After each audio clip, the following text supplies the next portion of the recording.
Mendicant. That sucks. Lesbian. I like that in a woman. And every other kind of deviant. I love paying for sex. This moral decay weakens our resistance to the onslaught of the communist masters of deceit. We're a bunch of scumbags. These abnormalities are corrupting the minds and the hearts of our children. Jackass. And yeah, we're back. Where have you been? It's depressing and horrendous. It's awful. A bunch of idiots. Perversion for profit. Here it comes! Here it comes! The Opie and Anthony program. El virus. The Opie and Anthony. God, that irritates me. It's just like somebody took a bat to my brain. We're the only radio show that makes you want to hate us. Opie. I want my coffee. Anthony. I want that fact. Jim Norton. I want Ozzy. We are going to dumb this thing down to the point that we're going to be #1 with Down syndrome children. Hysterical. The Opie and Anthony Show. But enough of this palaver. Let's get the show on the road. Warning inflation, dead in their tracks, taxes, abortion, war, casualty. He lied, controversial deception and recrimination. Worldwide ban, tone-deaf people, deadly, alert, explosive fears, bomb, violence, gunmen killed tourists, fighting anti-drug, DEA, cancer, drug abuse, violence, bombings, fatal shooting, truck bomb, killed, wounded semi-automatic handgun, wild and woolly emergency, fire damage irritation, persecuted, anti-fatal shooting rampage, criminal murdered gridlock, government shutdown, bitter collision warning alarms, collapses, desperation, despair, deep into debt, punishing murder, lying, fraudulent drug thugs, narcotics, assassins, fight, battle, deaths, victims, damage, even death, starved, mountains of credit card debt, deeper and deeper into debt, sexual harassment, rape, criminal fight, debt, anti-government protests, the love triangle, prisons, the gangs, ruin. Nazi war criminals, the hidden Nazis next door. Police brutality, notorious crime, murder, dying of a heart attack, dying of breast cancer. Bizarre, brutal, abuse, torch, murderer, killer. Disease, warriors, damaging, critical bombing. Serious problems, bomb. Contaminated, blood drops, disciplines, abuses. Criminal, negative issues, extortion, murderer. Chemical weapons, accidents, killing himself. Police conspiracy, kill, death, dramatic urban torture, drunk driving, hostage siege, police tanks, rude gestures, Marxist rebels, gunfire war, chemical weapons threat, terrorists, dangerous, die, killed, a freak accident, heart-wrenching controversy, deaths, prison term, murders, garbage. It's over, Johnny. It's over, Johnny. It's over, Johnny. Mean street It's over, Johnny. Hostages, hungry, homeless kids, orphans, urban jungle, magnetic radiation, failure, isn't he dead? Drugs, sure killer, punitive damages, fraud, spoiled, unsanitary, hard-hitting losers, murder, pension, police, hooked on drugs, police state, lawlessness, mayhem, castigation, reprimand, low ethics, overwhelming, a liar, and an unremorseful killer. A killer, murder, extortion and murder, the Unabomber, chemical terrorism, mysterious murder, ransom note, death penalty, inflation, exploded, shooting, death, crime, gunned down, shooting, organized crime, tragedy, pressure, controversial, ground zero, war, nuclear bomb, dangerous radiation, Cold War, atomic bomb, radiation experiment, hundreds of them, military, unwitting test subjects, U.S. warplane went down in flames, U.S. military, plane crashed, World War bombing Japanese military targets, American military bones, bomb, fatal crash like that on butcher paper. Sex attack, FBI indictment, died of death, unemployment, communist economic collapse, anti-government protesters, communist government, security concerns, murder, caution, ransom note, police deaths, battle, emergency, disaster, no known survivors, crash, blinding, no way, horrible. 140 million people in all. Now we're having fun. Bidding. The Oklahoma City bombing. Notorious murdered outlawed international smuggling pipeline. Punishment, the flaming debris. Crash. Ethically damaged. Prison disaster. Murdered driving drunk. Killed at cuts. Struck and killed. Controlled. Serious crime victim. Stress injuries. Inflation.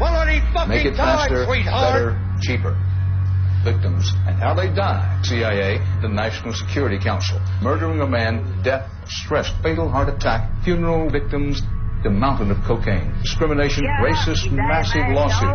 threat, criminal, risky, starving, hostage, malicious, ethnic war, sexual misconduct, rocked by rape, sexual assault, CIA narcotics operations, conspiracy tons of cocaine, crack cocaine, communist spy, crisis, desperate dangers, tragedy, hell on earth, discipline, sex and drinking binges, chemical weapons, cancer, death rate, chronic illness, military, fleeing for their lives, ethnic warfare, murder, attacks, a tide of violence and human misery, horrible negative attacks, a plane crash set an entire neighborhood on fire, health risk, killing children, When you insult me, what the hell is killer, the matter with attack, you anyway? Defense Department, racism, murder, dead, chemical weapons, I hate this CIA, place. kill and Nothing injure children, works here. disgruntled conspirator, Gulf Medications War, don't chemical work. weapons, carpet bombing, chemical attack fear, tough Hello, diplomatic exactly. gang, power struggle, military, arrest, marijuana abuse, sweatshops, time for us.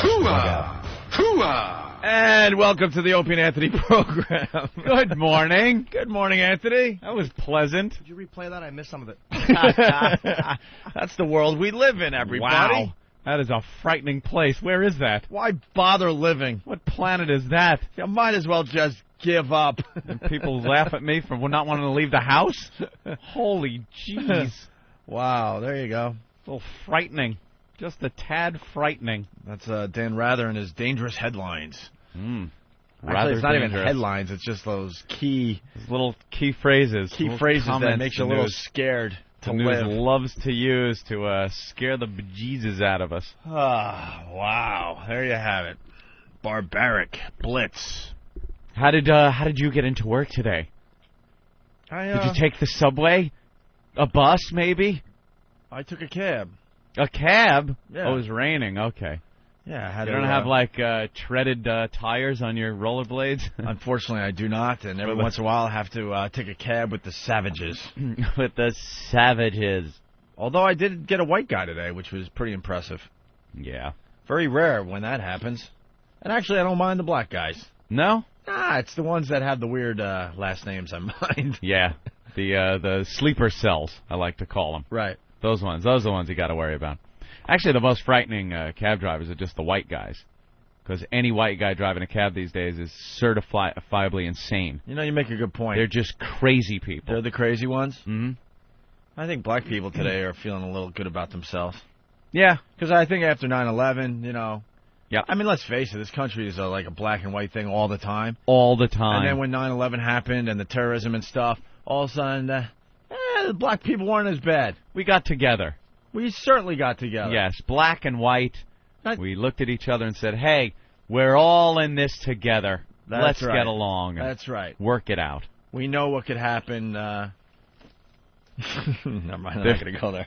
But anyway. There's a common enemy here, and it is not you and I. That's right, it's integration. So then, it's been a while, 9/11, and then I think the black-white thing, especially in recent months, has been kind of creeping up again. Kind of creeping back up again. Mm-hmm. There was a time after 9/11, man, you went on a subway or walked the streets of New York, and you're nodding at your fellow dark-skinned brothers. We were all New Yorkers. That's right. All victims. But then that black-white thing has been, poking up and showing its ugly head again. Right. And now it's just squashed right back down again. Well, slow down. For the most part. Yeah. And now we get to hate the savages again. Yeah, it's because we share a common language. That whole English thing that us and England kind of, would look at them and go, oh, this is awful, horrible. If it happened in France, would we really give a shit? When it happened in Spain, did we really give a shit? Madrid, not really. It was, for I don't know, we were kind of like, wow, that's tough and everything. But, we don't share a common language. They look a little different than we do, so fuck them. I think the Madrid... That's how we are. I think the Madrid bombings on their subway system, whatever, on their trains, it was that was in the news for maybe a couple days. Yeah. And it wasn't like this, though, like, oh, my God, here it is, barbaric, and this is terrorism, and it must be eliminated. Like, what happened with Madrid? That was huge. That was, like, really brutal, and we kind of just, What happened to Madrid? Yeah. Like you said in the back office, what happened to the Sharks? What the fuck happened to the Sharks? Where Where'd the sharks go? They're still out there in the water. And All of a sudden, I didn't hear any. I didn't hear one shark story yesterday. After weeks and weeks, every day we were hearing shark stories. I guess there's no more sharks. I guess it's not important anymore. The news made it very important that the sharks were in the water and they were very dangerous. Every day we were learning how to avoid a shark attack. What happened to that little blonde girl in Aruba? Where's she? I thought that was very important. What happened? Did they arrest somebody new? You know damn well in Aruba they just told the crew. Yeah. All right, we're moving on. We gotta go. And there's the family of the Aruba girl. But what about us? Oh yeah. We'll take care of it. Book a flight to London. Right. We gotta get out of here. Big explosion. Hurry. We gotta go. Okay. Goodbye. Right. We shake the hand real quick. Goodbye. Or Bugs Bunny. Goodbye.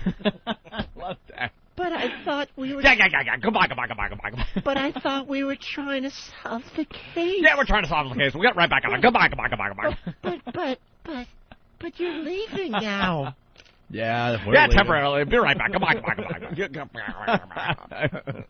Vultures swooping in. Vultures. Some dope with half a leg is waiting for his exclusive interview on the Today Show. And what happened? I thought we were going to get the exclusive interview with Matt and Katie working on a book deal. Right. Yeah, sharks are dangerous. Yeah. Shark. Yeah, we realize shark. We'll be back. It's a cool day today. Not a lot of people on the beach.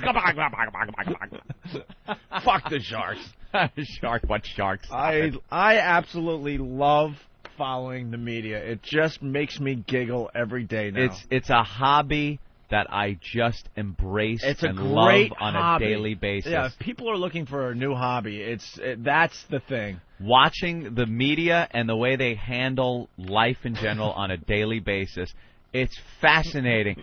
I could not take my eyes off the television yesterday with the London coverage of the bombing, and CBS got on. I guess it was about 6 o'clock, and with the music and the graphic and the death, destruction, mayhem, and then the graphic comes on, and then they give it a title.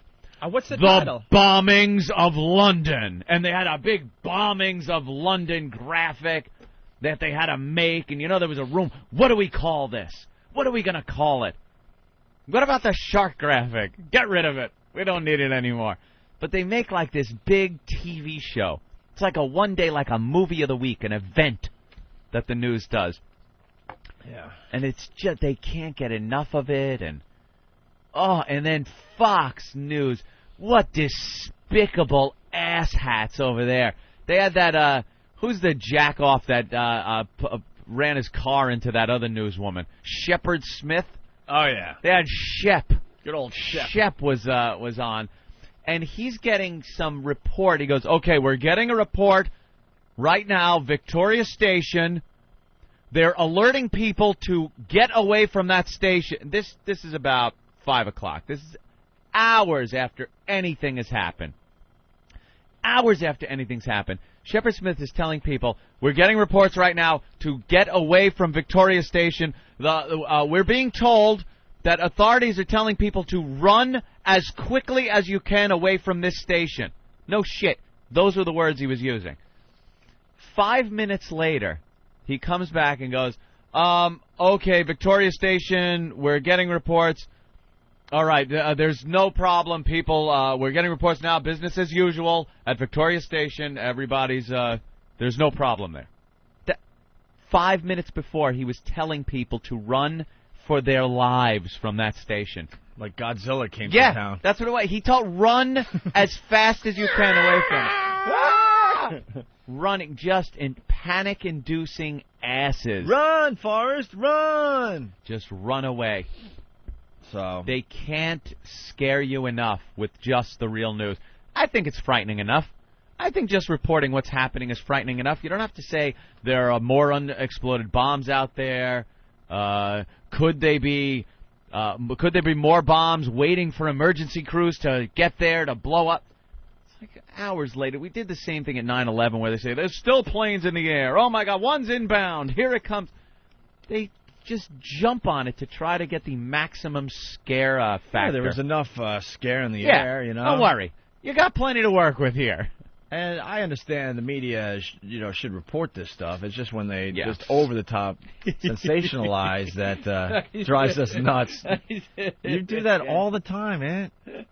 Seltzer on his pants. I don't think Anthony's going to be able to do the show now. I have seltzer on my pants. Why don't you go get your change of clothes immediately? And you bring it every day, wet. just in case this happens, you freak. Eric, paper towel, please. That's okay. It's just water. Yeah. It's just a little water. Yeah, there we it's go. Just water, right, Ed? Tidy that up. Just water, right? How many microbes are in this? Frightening. It's when they over the top sensationalize. That's the point we'd like to make on the show. When they just spend days. And my sister's visiting from Florida. It's a perfect example of what ends up happening. Okay, she's in town from Florida. We're having a good time. And she's got to go back out to Long Island. And she actually asked me, she's like, you think the subways and the trains are really safe? No! Because, of all of this stuff that's going on. And I've seen the news coverage, and she's, like, all freaked out. Yeah. Okay?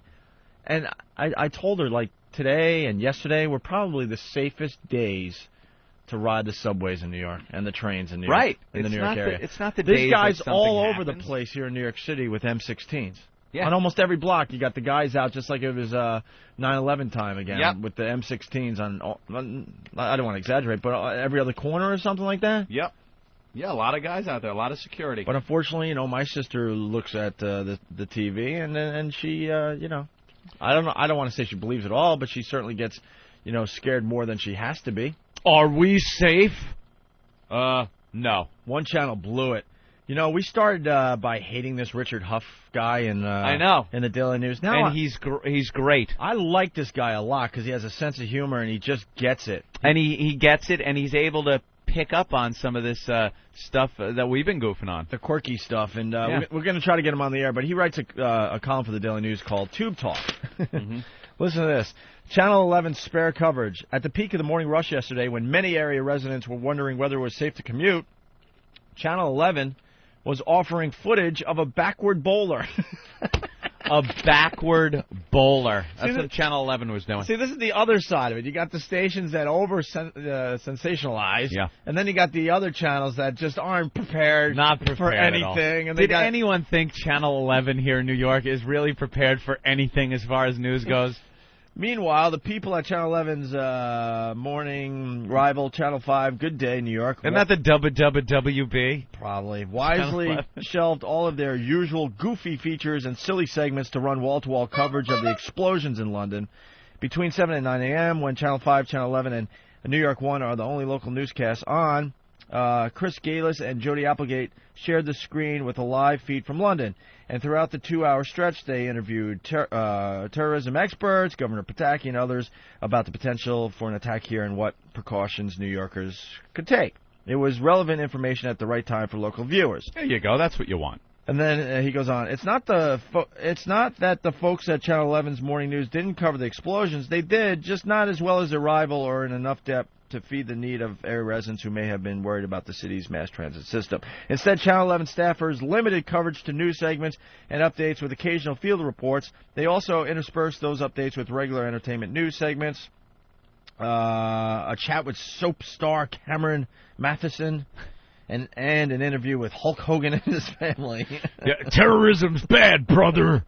But basically, what you gonna do when your bus explodes? But basically, as you're flipping around the dial here in New York, you're seeing all the coverage, and then Channel 11 has this guy bowling backwards, a whole feature. Bowling backwards. Well, that's fascinating. He actually stands with his heels facing the pins and throws the ball backwards? Yeah, throws the ball. There you go. That might just be a little more important, I think, than the London bombing. Sure. Put that on TV. Yeah, some of them way overdo it, and then you got like Channel 11 News. Really not prepared. They just don't have the resources. That's a channel here in New York that it's our local WB affiliate, and they like to think they have a news program, and they don't. They have some guys that sit in front of a teleprompter and read the news, but when a story really breaks, it's not the WB News that you go to right away to get the breaking news on what's happening. Backwards bowling. Unless you want the black perspective. Jesus. They had footage this morning of people lining up for Luther Vandross's wake, I guess. Yep. Oh, my God. There's Luther singing, singing his love songs and whatnot, and boy, the audience, the women that were coming up there, every one of them could have kicked our about 300 pounds. Every one of them could have kicked our ass. 300-pound black women. Without an exception. Mm-hmm. They were all lined up, one after another. And there wasn't even one different body type. No. They were all just big, fat black women waiting online to go see Luther. To say goodbye to Luther. Jake in New York, what's up? Hey, boys. I was just curious if you caught they're calling it 7-7 now. Yeah, slow down with that one. I saw that in the news yesterday. 7-7. Yeah, it's sorry. All right, boys. All right. Thoughts and prayers out to England and all, but slow down. 7-7. Stop. England's, think back a few years back. They're kind of used to this thing. It's not like bombs were always going off in New York City. In London, they're used to bombings. This thing's happened. The IRA, things were blowing up all the time. Huge buildings were being blown up. One of the interesting things the news said, what is the second deadliest attack since World War II. No, the worst attack. Yeah. That's what they said. The worst attack in London since World War II. Since World War II. Kind of a drop-off there. I understand people are dead. They're saying, 50 people, something like that, still getting reports in. It's awful, obviously, but to say it's the worst attack since World War II, that's... Maybe you could pick another reference point. That's being sensational, I think when, the Luftwaffe flying over your city, dropping incendiary devices on your houses night after night after night, it's a little bit of a drop-off when you get 57 or 50-some-odd people killed in the subways. And one double-decker bus, those stupid English double-decker buses. You hate when those things cruise around New York here, too? Oh, get out of the way. I'm driving here. Here we go, Anthony. The local news. Today, terror strikes in London. Fear, chaos, tragedy. Over 30 reported dead. Over 700 injured. And next on ABC, a vital one-hour special edition of ABC News Primetime with stunning moment-by-moment accounts at the heart of the terror. Breaking new details, exclusive reports, and just how vulnerable are we here at home? A day of terror, a special edition of ABC News Primetime. An important must-see hour of television. Next on ABC. I'm scared shitless. See, you made the point before we play that. Do you need the dramatic voiceover? The music was like The Exorcist. Yeah, do you need the Shining music? That was horrible music. Ding, ding, ding, ding, ding, ding, ding. That's horror movie music. That isn't news music. That is meant like they use music in movies to set a mood and to scare you. If you took music out of horror movies, a lot of times, it would not be nearly as scary. Music makes a huge impact on people as far as their emotions go and fear. They put that music in there to heighten your fear. Is that helping to inform you about this? Is that helping at all? Is that really a thing the news has to do? Put a goddamn horror movie soundtrack to their teasers? Yeah, we're already emotional about it. Don't worry about it. Just give us the friggin' facts. We don't need a goddamn music bed behind it. Unbelievable. You make a good point, because the opening scene of The Shining when they're driving the car up the mountain there. Yeah, would it be creepy without the music? And it's during the day, which usually isn't that scary in horror films. Yeah. But it's just terrifying, right? We show you all the time when we put the funny music to a tragic speech, right, or vice versa. We show you how things like that work. I was just going to say, you replace the music with like the Benny Hill music as the car's driving up. You think you're getting ready for a comedy. Yeah. Music has a huge impact on the way people feel about something they're listening to. There's no reason to put horror movie. That was horror movie music. No reason. Coming up on Fox 5 News. More and more smoke came in. People started saying the Lord's prayers. We'll have the latest on the terror attacks in London. Plus, New York City now on heightened alert. What's being done to keep you safe? Tonight at 10. What do you think's being done? What's being done? Absolutely nothing, you idiots. Nothing. Don't worry about it. They put cops out on the streets. Don't worry about it. Something's being done. They put cops out on the streets for a day or two with a huge presence. Meanwhile, nothing's going to happen the same day that something happens in London or day after. It's those days that you don't think about. That's when stuff happens, when people let their guard down just a little bit. But we're being told, Opie, that we are to be the eyes and ears now. That's where the security comes from. It's not the cops. It's not the CIA, FBI, nothing like that. It's the American public, New Yorkers, on a daily basis. We're being told now. We were being told, the police commissioner got on and said, and the mayor, that if we see something a little off, we're to call 311 and report it. And if we see something really bad, like imminent danger, then we call the 911. But 311 we're supposed to call if we see something. Like what? Are you calling? Yeah. What'd you say? Well, Eric's backpack was a little bigger than usual today. Oh, all right. Give a call. How are you going to tell? Do you think a terrorist is going to walk into a train with one of those big Yosemite Sam barrels of gunpowder with, like, dynamite written on it? It's going to be in a backpack, underneath clothing, things like that you don't see. You're supposed to call every time you see somebody with a backpack and they lay it down in the subway? There's no way you're going to tell. It's just, you just got to live with the terror, with the fear. That's where we live now. Coming up tonight at 10, terrorist attacks in London. 4 huge explosions ripped through the underground, killing many commuters and injuring hundreds. We'll have live team coverage. Plus, how safe are the rails in our area? See what local cops are doing to protect you. And chaos on the runway tonight at 10. What? What the fuck? Wait, there was chaos on the runway? What happened? I didn't hear one. I was glued to the news yesterday. Chaos on the runway. If there was chaos on some runway somewhere, don't you think it would have made the news? What do they have footage of people? Yeah. Chaos is a pert strong word to use when runway is involved. Why don't you get the definition of chaos, You know what chaos on the runway is? The Canary Islands when 2 jumbo jets slammed into each other. I would consider that chaos on the runway. Does anyone even know what the chaos was? Is it in the papers? If you're using the word chaos, it's got to be pretty... Dick Ebersol's plane sliding down the run. That's chaos on the runway. What is that? A couple of savage baggage handlers fighting over a Samsonite bag? I don't even know what the story is. A little chaos on the run. What's chaos on the runway? Yeah. Please? Somebody? That is not a story. Chaos? Chaos? Maybe they meant... Maybe it was a modeling thing. Maybe it had nothing to do with maybe. Maybe it was some sort of a... 2 models walked out together while one's music was playing. Perhaps it's a new startup airline, Chaos Air. Yeah. And chaos on the runway, taking off on their maiden flight. Who knows? Chaos. I know it wasn't what they said it is. Chaos. There's no seats. It's just a plane with a big snack in the middle, a bunch of fat people fighting over it. Well, we're trying to find out what the chaos on the runway story is all about.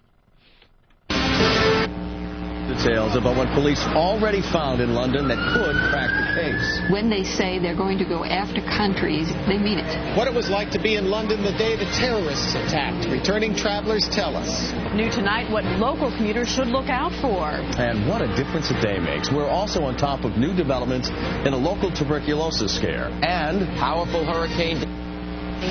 What? Wait, it cut off. What? There's a powerful hurricane with tuberculosis in it. That was Jay from New Hampshire. Yeah. Great reception you got up there, Jay. Still taping with real audio. What is that? Yeah, Jesus. Big VHS tape on his rabbit ears. Jay helps us out a lot, but Jay, come on. Step it up a notch. It's the year 2005. Let's get some equipment. It's cheap these days. Tonight, terror attacks in London. America now on high alert. From public transportation to national security, how vulnerable is the U.S.? Well, we know how vulnerable we are. We saw it. Plus, New York City now on heightened alert. What's being done to keep you safe? Look at that. No, it's not New York City on heightened alert. New York City's been on orange since 9/11. It doesn't go down here. It goes down in the rest of the country. It doesn't go down here. They stepped up The buses and subways. They stepped up the alert there for like a couple of days. Then it goes back to where it was. They make it sound like we just heightened it. Go to red! Go to red! Liars. They're all liars. All right, we got the chaos story from Adam in New Jersey. Chaos on the runway. What was it, Adam? It was there was a guy on a Lufthansa jet that went crazy on the airline, and he was harassing the passengers before it took off, so they stopped the plane from Isn't that taking chaos off. in the fuselage? I would call that chaos in the fuselage. Who was hassling people? Yeah, who was he? It was just some passenger on the plane. That's all I saw. Shouldn't that story just be called Asshole on a Plane? Yeah. Not chaos on the runway. That's not chaos. It's in chaos. That's asshole. Asshole on the plane. And there's one on every fucking flight. Thank you. Punch it out. Lufthansa flight? Yeah. Jimmy! This mic sound right to you or no? You? I haven't talked yet, so I don't know. Yeah, what are you doing? Jesus. No, you guys talk about terrorism. I get shy that it's going to happen here. It's a scary prospect. All right, here we go. And now American cities are on edge. The NYPD steps up security measures to make certain we are all safe here at home. Certain? How can you make certain we're safe? How do you make certain? I love picking out these words they use. Ugh. Here's more dramatic music, Anthony. The target, rush hour commuters in London. 3 separate explosions on the city's subways, and one that literally tore apart a double-decker bus. Tonight, picking up the pieces. Who did it? Why? And could it happen here? Muslims, because they're assholes, and yes. Next program. Really? There you go. Yeah, all the answers. There you go. The news could be 5 seconds long. I just got goosebumps from the dramatic music, though. Jing, jing, jing, jing. Horror movie. You could play that music over any movie, like The Ring, The Exorcist, any of these movies. That music fits perfectly. Why is it being played with the news? With that deep voice, scary. This could get you. Police siren, like little noise in the background. Yeah. Pan from left to right. It's coming. It's right in the room with me. Let's say hi to Mitch. Mitch, what's up? Hi, guys. How's it going? Hey, Mitch from Montreal. Yeah, I found out what the chaos on the runway was because we have, some very high tech information here. Yeah. It was Ben's hog. Well, that would cause chaos on the runway. Certainly would, sir. So you're not cleared for takeoff? Some were calling it Nessie. That was Don Adams from Get Smart. He was coming in there to clear up the chaos. You know the guy from Chaos on Get Smart? Hey, are you guys... He's still trying. I know. He's still trying. I'm not even going to acknowledge. Are you guys scared up there? Well... What is Canada doing to prepare? Ooh. Yeah, what's your news saying? How are you preparing? What, is there one extra Mountie out there? Hey. Patrolling the area? You're guarding your big stupid tower? Canada doesn't do anything, really. We just sit here. You know that you guys are just leasing that land until we decide we want it, right?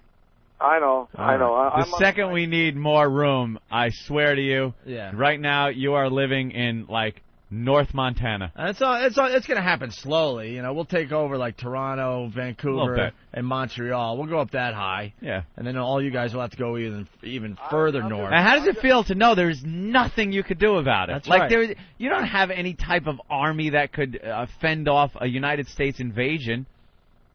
I'm just praying you come. I'm like, please. This guy is such a self-hating Canadian. He didn't start off that I way. know. I love it. I just you remember the Iraqis when they came in and they were coming out with the flags. I love you, please. That's what you'd be doing. Oh, I'd be coming, kissing your feet. All right. I'd be there, little Jimmy. Little Jimmy would be coming. I'd be like, let me dump a log on your chest. Anything, just please come into Canada. I love the self-hating Canadian guy. He's great. That's great, Mitch. He's a beaten man, and it didn't take much. Yeah. All right, Mitch. Ivan beat. They would just have to stand there and take it. I know. I've been to Montreal. I think we should take that one back. Send a couple of Mounties down. They're Mounties with their red suits. We should give them Buffalo and take Montreal, I'm thinking. Yeah? Yeah, a little trade. Trade. And our army ran through, they'd all just be standing with signs. We don't appreciate this. Yeah. Hey, knock it off. We'd prefer you didn't. We'd prefer you didn't.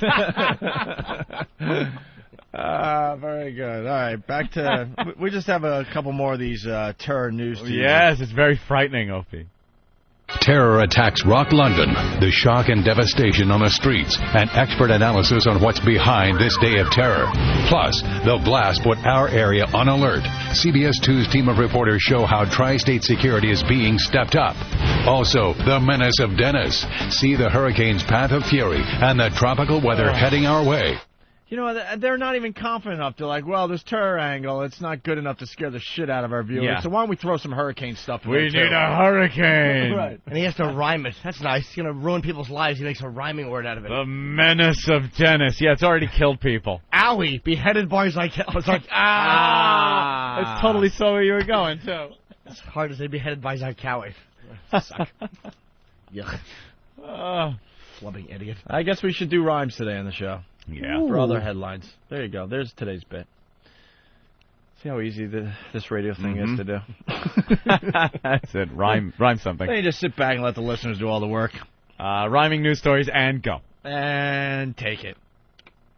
Plus, high alert here at home. Security stepped up. What's happening to keep you safe? What is happening to keep me safe? I'm so concerned. Today, starting at 5, New York steps up security after a deadly terrorist attack shakes London. How safe is our city? Is our city?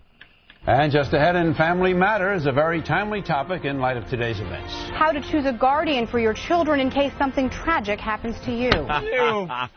Yeah, because you know that a lot. Well, I'm sure there were people that died that were parents. So perhaps you need to know where your kids are going to be if you get blown up. That's where the story gets better, by the way. Right now, it's very easy to do this coverage if you're one of these idiots out there. But then by Monday, they still know that people will be tuning in for their coverage. They need new angles. Oh, those angles are always great. They start really getting off on the edges, the little fringes of this You story. want to talk about deep tracks. They go deep. Deep tracks on the story. Oh, they go deep. What'll your kids do if you're blown up in a subway? Right. All right. What to look for? So that was just, we gave an American assignment, and we got one in from Jay in New Hampshire. Yeah. Thank you, Jay.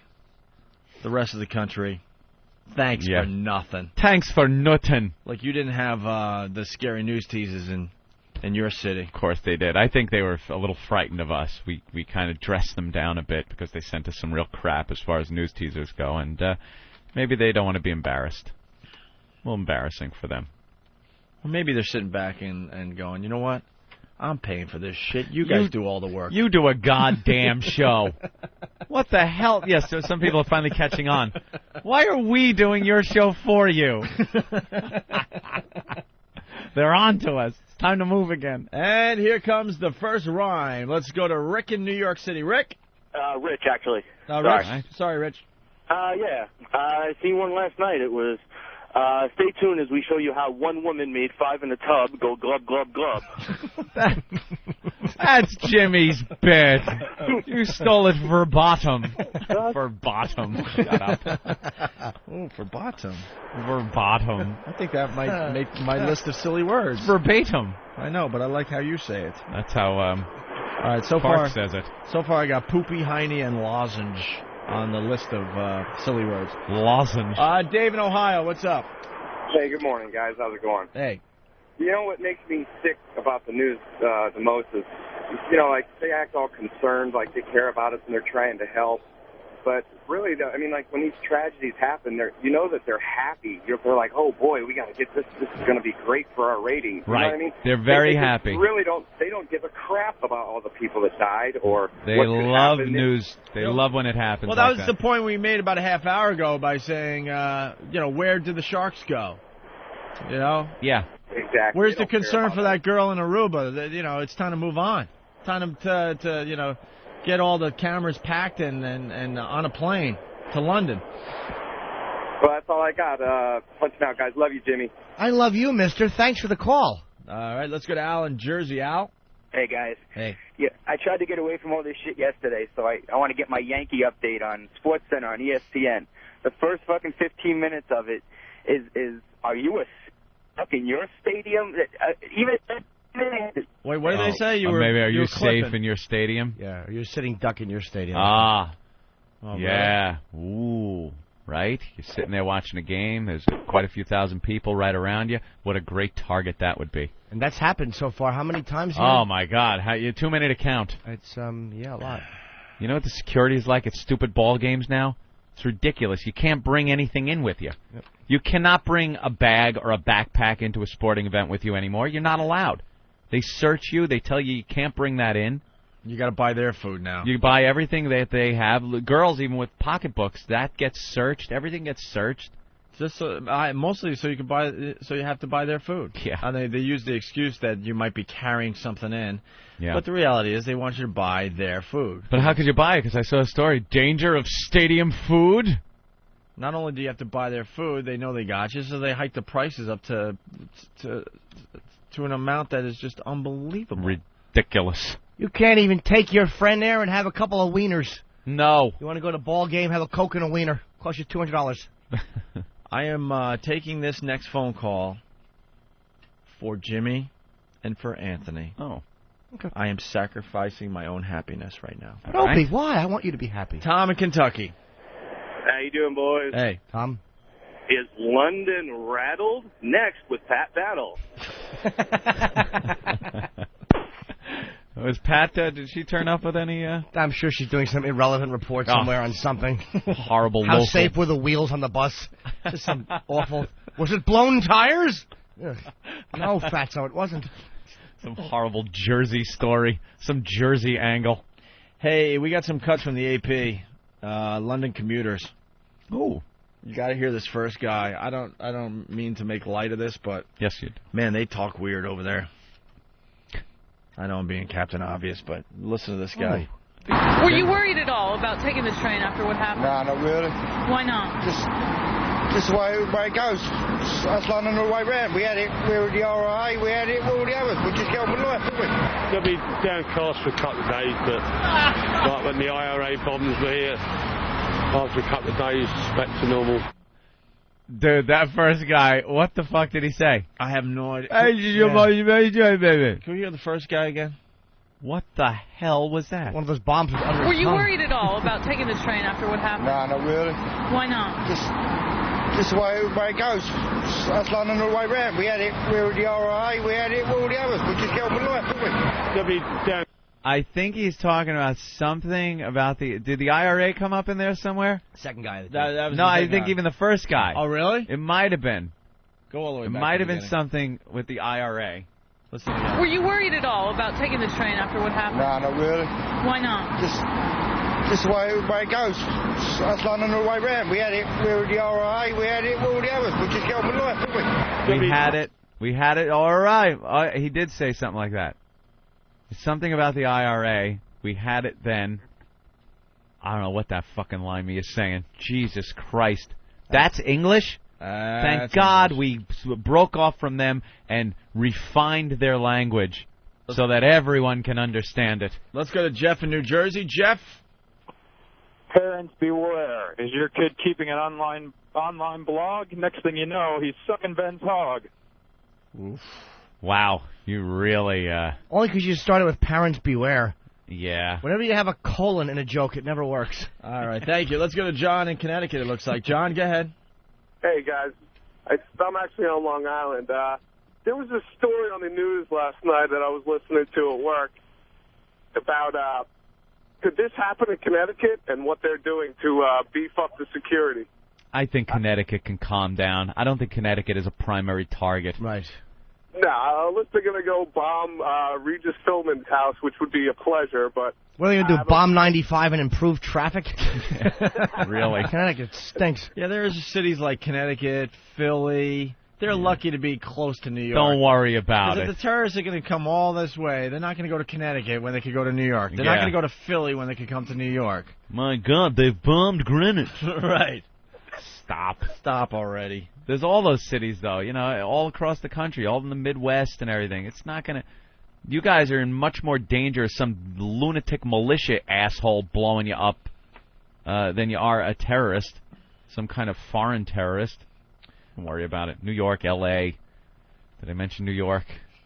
You got to worry about New York, New York, DC. New York. Maybe Yeah, DC's DC. a problem. Yeah. All right, let's get another clip. Here. Perhaps Boston. Orlando. Perhaps Maine or Vermont. The Ben and Jerry's hit the heart of America. How are we going to get our ice cream then? And that's my point, Opie. All right, let's hit this clip here. You can't let this affect you. If you let it affect you, then those people have won. You just got to get back to some sense of normality. And my thing today is I'm going to get on the tube and just travel even if it's a couple of stops. You really got to realize the British, you just can't they're unflappable. They really are unflappable. They really are. They will just sit there and have their tea. They will have. I'm sure they didn't miss tea time when that came around. Well, jolly good then. Yeah. Yeah. Let's go to Niagara Falls. Jay? Oh. Hey, what's up, fellers? What's up, Jay? Yeah, I wake up this morning, it says possible attack at Niagara Falls Power Authority. And it tells about releasing blueprints and how they're going to beef up the security for that. Like, what the fuck, man? What are they going to do, shut it off? They're saying how it's the #1 power generator in Western New York and 5th in the United States. That's what they're gunning for. 5th. Yeah. They want the 5th most important thing, the terrorists. Yeah, what's the 5th most important city in America? 5th? Yeah. I It'll would be say something silly like San Francisco. Got to be like Dallas. New York, Washington, Los Angeles. Could it be Philly is number 5? Really? Boston. I would say Boston's number 4. I think Boston was 6. No. As far as radio market goes. Oh, sorry. No, we're talking importance in this country's economy. Yeah, economy, pretty much. Yeah, and politically, and just because Washington, you get New York, Washington, L.A., Boston. Then you think Philly. Philly's a big city, man. Maybe Kansas Philly's City. a biggie. Big city. Kansas City. Were you Dallas? Wilbur Harrison? Jesus. Kansas City, here I come. Kansas City. Chicago. Oh, yeah, we forgot about Chicago. that. Chicago. How about Chicago? That's big. Chicago. Let's play another clip from a London commuter here. Absolutely disgusted. Really am. I just can't believe it.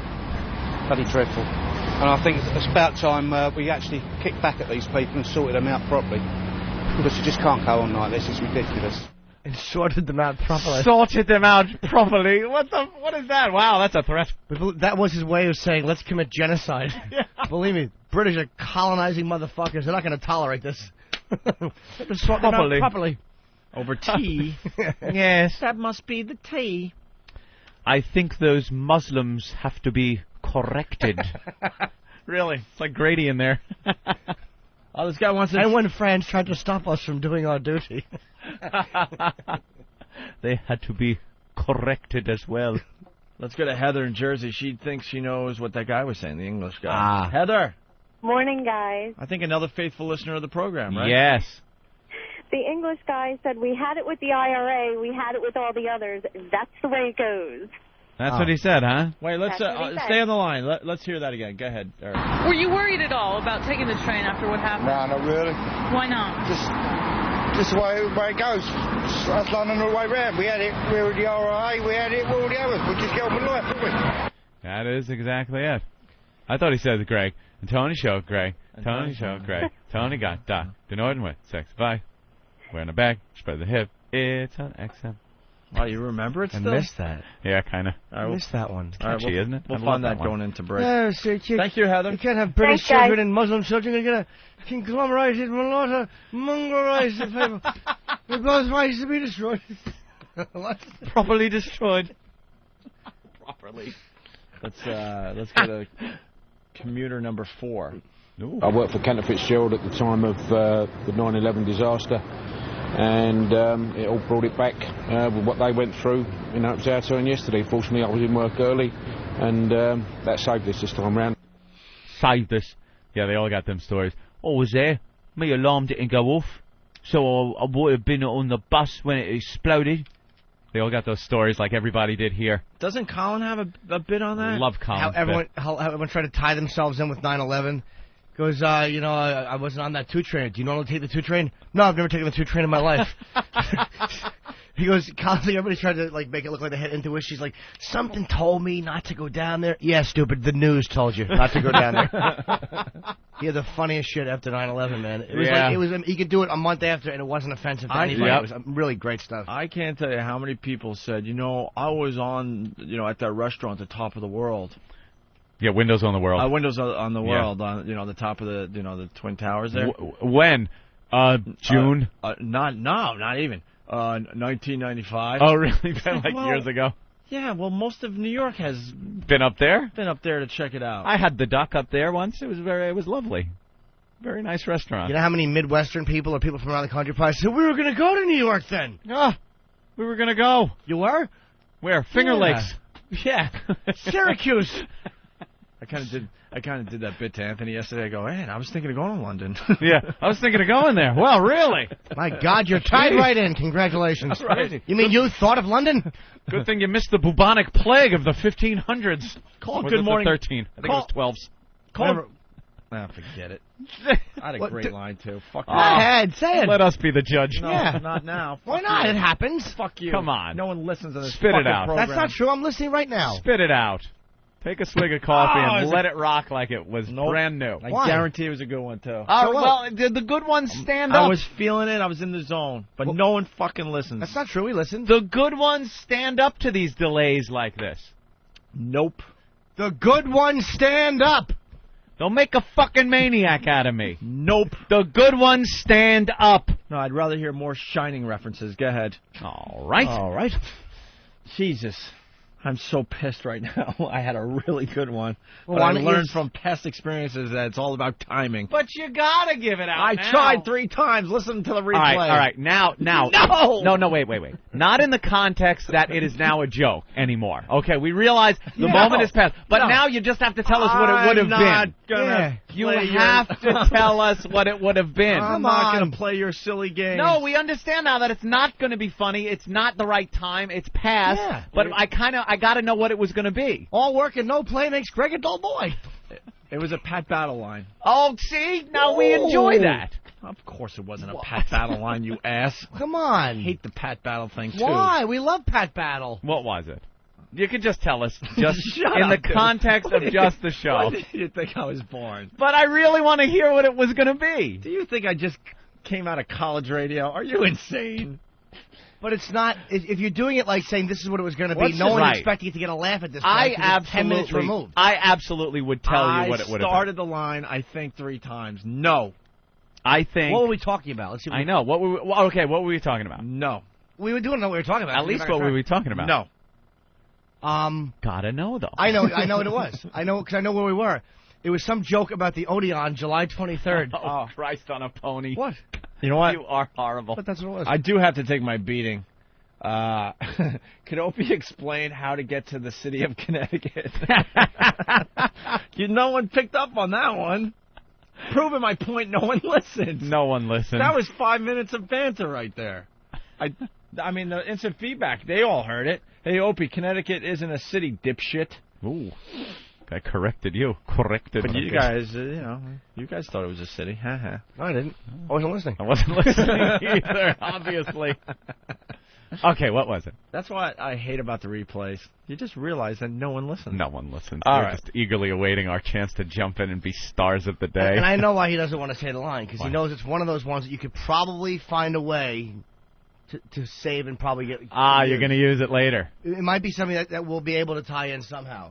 That might make you sense. took it out of your mouth, stuck it underneath your console, and later on you're going to pick it back off and eat it. During the replay, I'm pushing forward. I had a lot of confidence. I really did. But now I have none. So forget it. It's not about confidence. I mean, how many bombs do I throw out of show? Yeah, but it's got to be at least one per 4 but there hours. are days, but there's moments on every show where you just know you have a killer line. It's the ones that you're not sure of. Those are the ones you know what I mean? But there are times you know you're in the zone like, oh my God, damn! And you know it kills. Damn. It's like seeing that fastball right down the middle and you're just eyeing it. But now I got to know. Well, I thought that Owie and Zarkali would kill, but I tripped on it eagerly. I know you got to know, Ann, and that's why I won't do it, because I want to drive you nuts. Freaking me out with your foibles. Foibles? I don't believe that's one of my foibles. Is it a rhyme? I bet it was a rhyme. Was it a rhyme? No. Hey, go figure. I'm not good at rhyming. Jesus, Jimmy. Well, let's go. Did you actually get it out? No, I started, I think, at least twice, maybe 3 times. So don't worry, you'll hear it on replay, but no, you didn't say it. No, don't worry, you'll hear on replay that I tried my best to get it out. Yeah. And I paused 2 or 3 times. Oh, there she is. They just showed Pat Battle. NBC. Are you kidding? No, look at her. Oh, wait, where is she? Wonderful. She's just lovely. Such a big gal. All right. She sure is. Oh, look at that. Are you guys aware that Giuliani was in London there yesterday? Yeah. Yeah, perhaps Giuliani shouldn't be traveling anywhere. It's like a terrorist magnet. He was there a couple of blocks away from one of the explosions, he said. Gave a little rah-rah speech.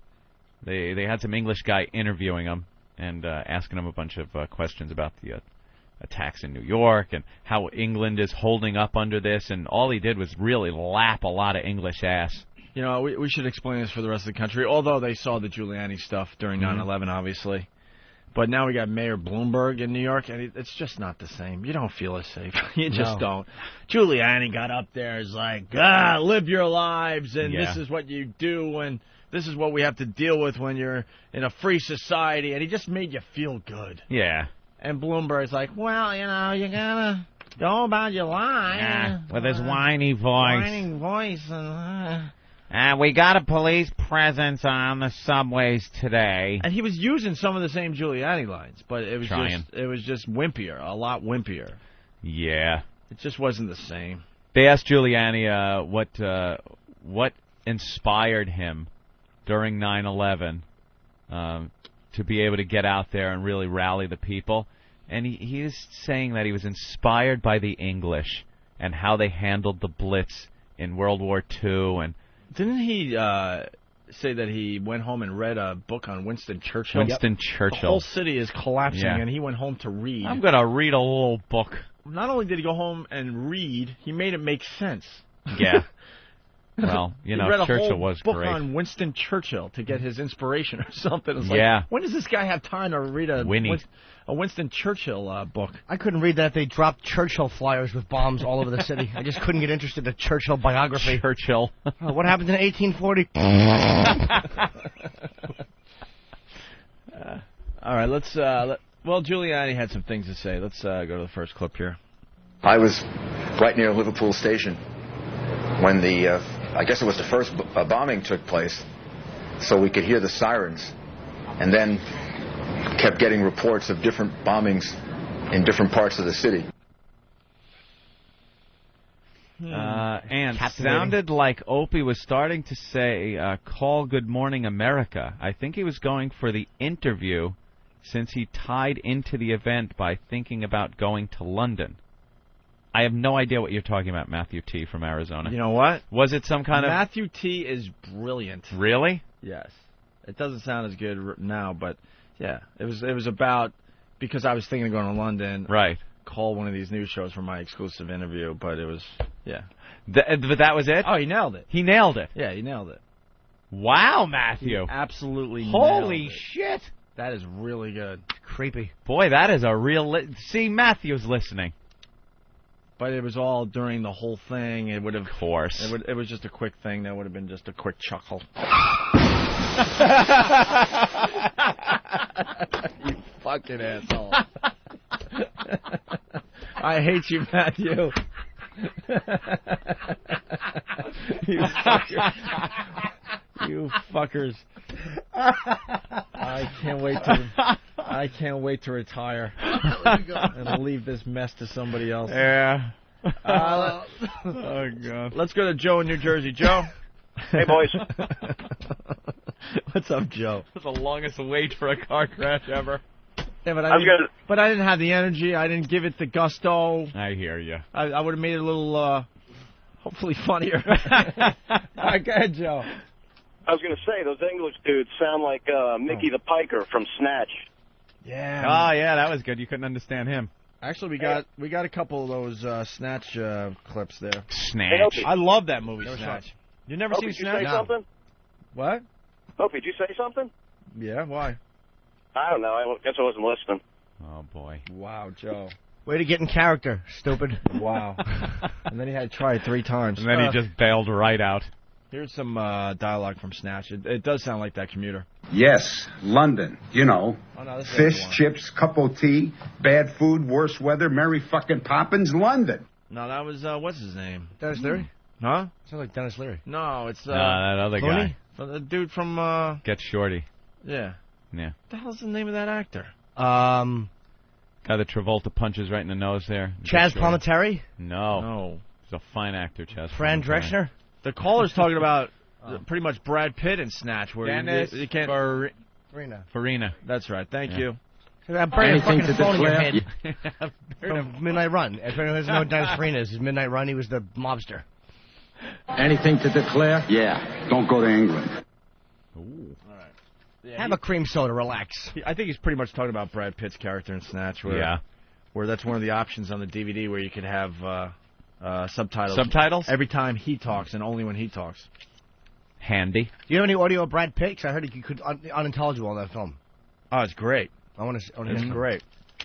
You don't like Brad Pitt as an actor, do you? No, man. Why is that? He's not a good actor. He's not a good actor. I don't think he's a great actor, but I think he pulls off whatever he's doing. He was really good in Fight Club, though. I got to give it to him. Yeah. And actually, yeah, whatever. I hated him. What was the movie with him and Spacey? The serial killing movie. Oh, Seven. Couldn't You didn't like that? Couldn't get into And him. that was man. such a great Why is concept that? of a movie.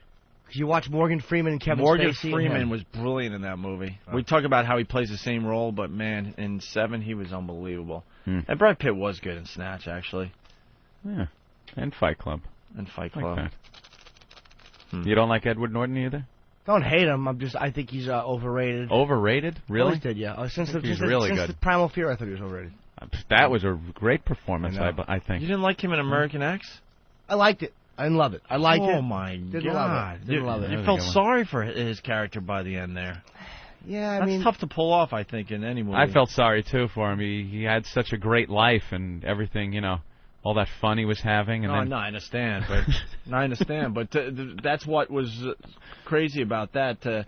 How brutal of a character he was in the beginning of the movie, and then to actually feel sorry for the guy by the end of the movie, in a way. Yeah. That is losing all his good friends. Yeah.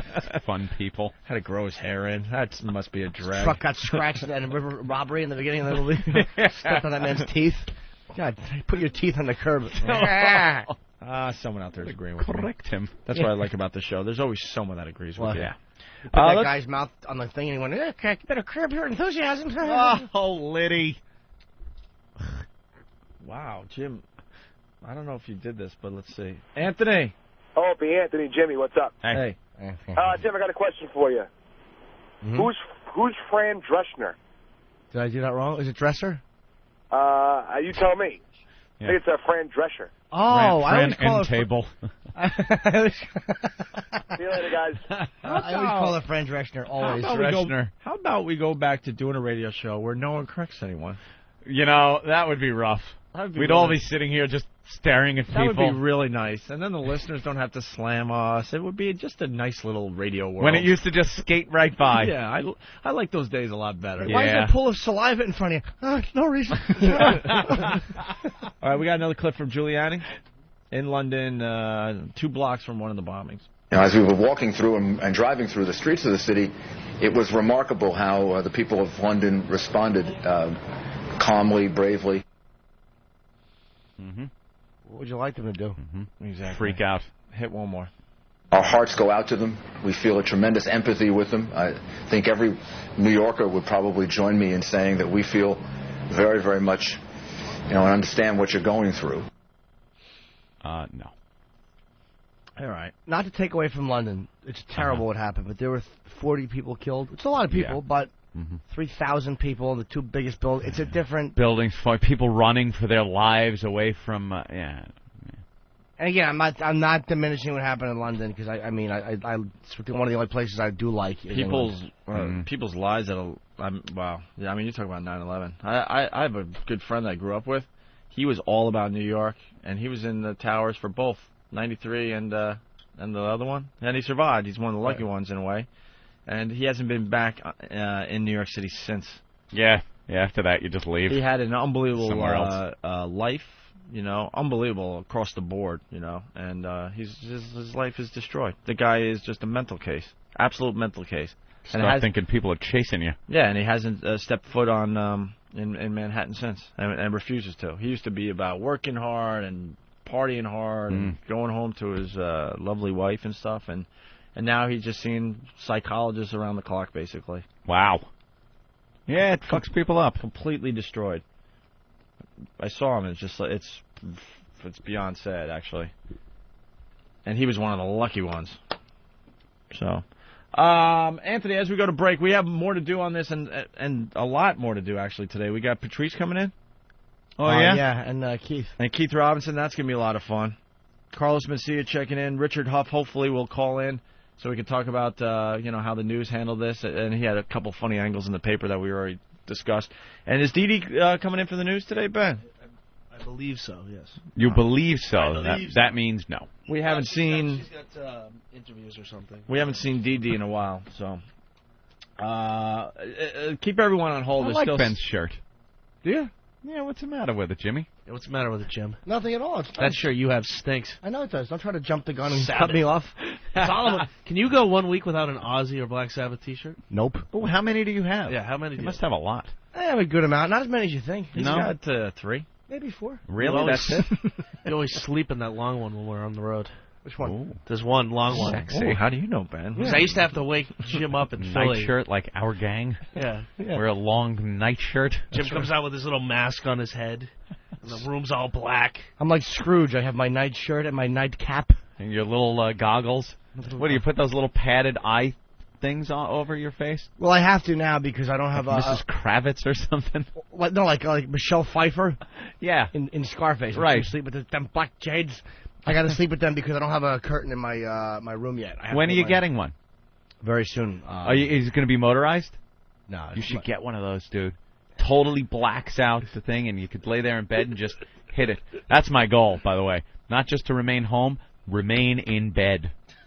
24 hours a day. Where I could control everything with the remote controls, and people just bring me It's stuff. not even joking. You already have what? You were saying the laptop's near the bed. You have the really nice TV, I'm sure. Yep, have the TV. We discovered Peapod. Peapod.com. They deliver the food to your house. Jesus. You don't have to go shopping. It's like Fresh Direct, right? Yeah. They go to Waldbaum's, and they get everything you need and deliver it.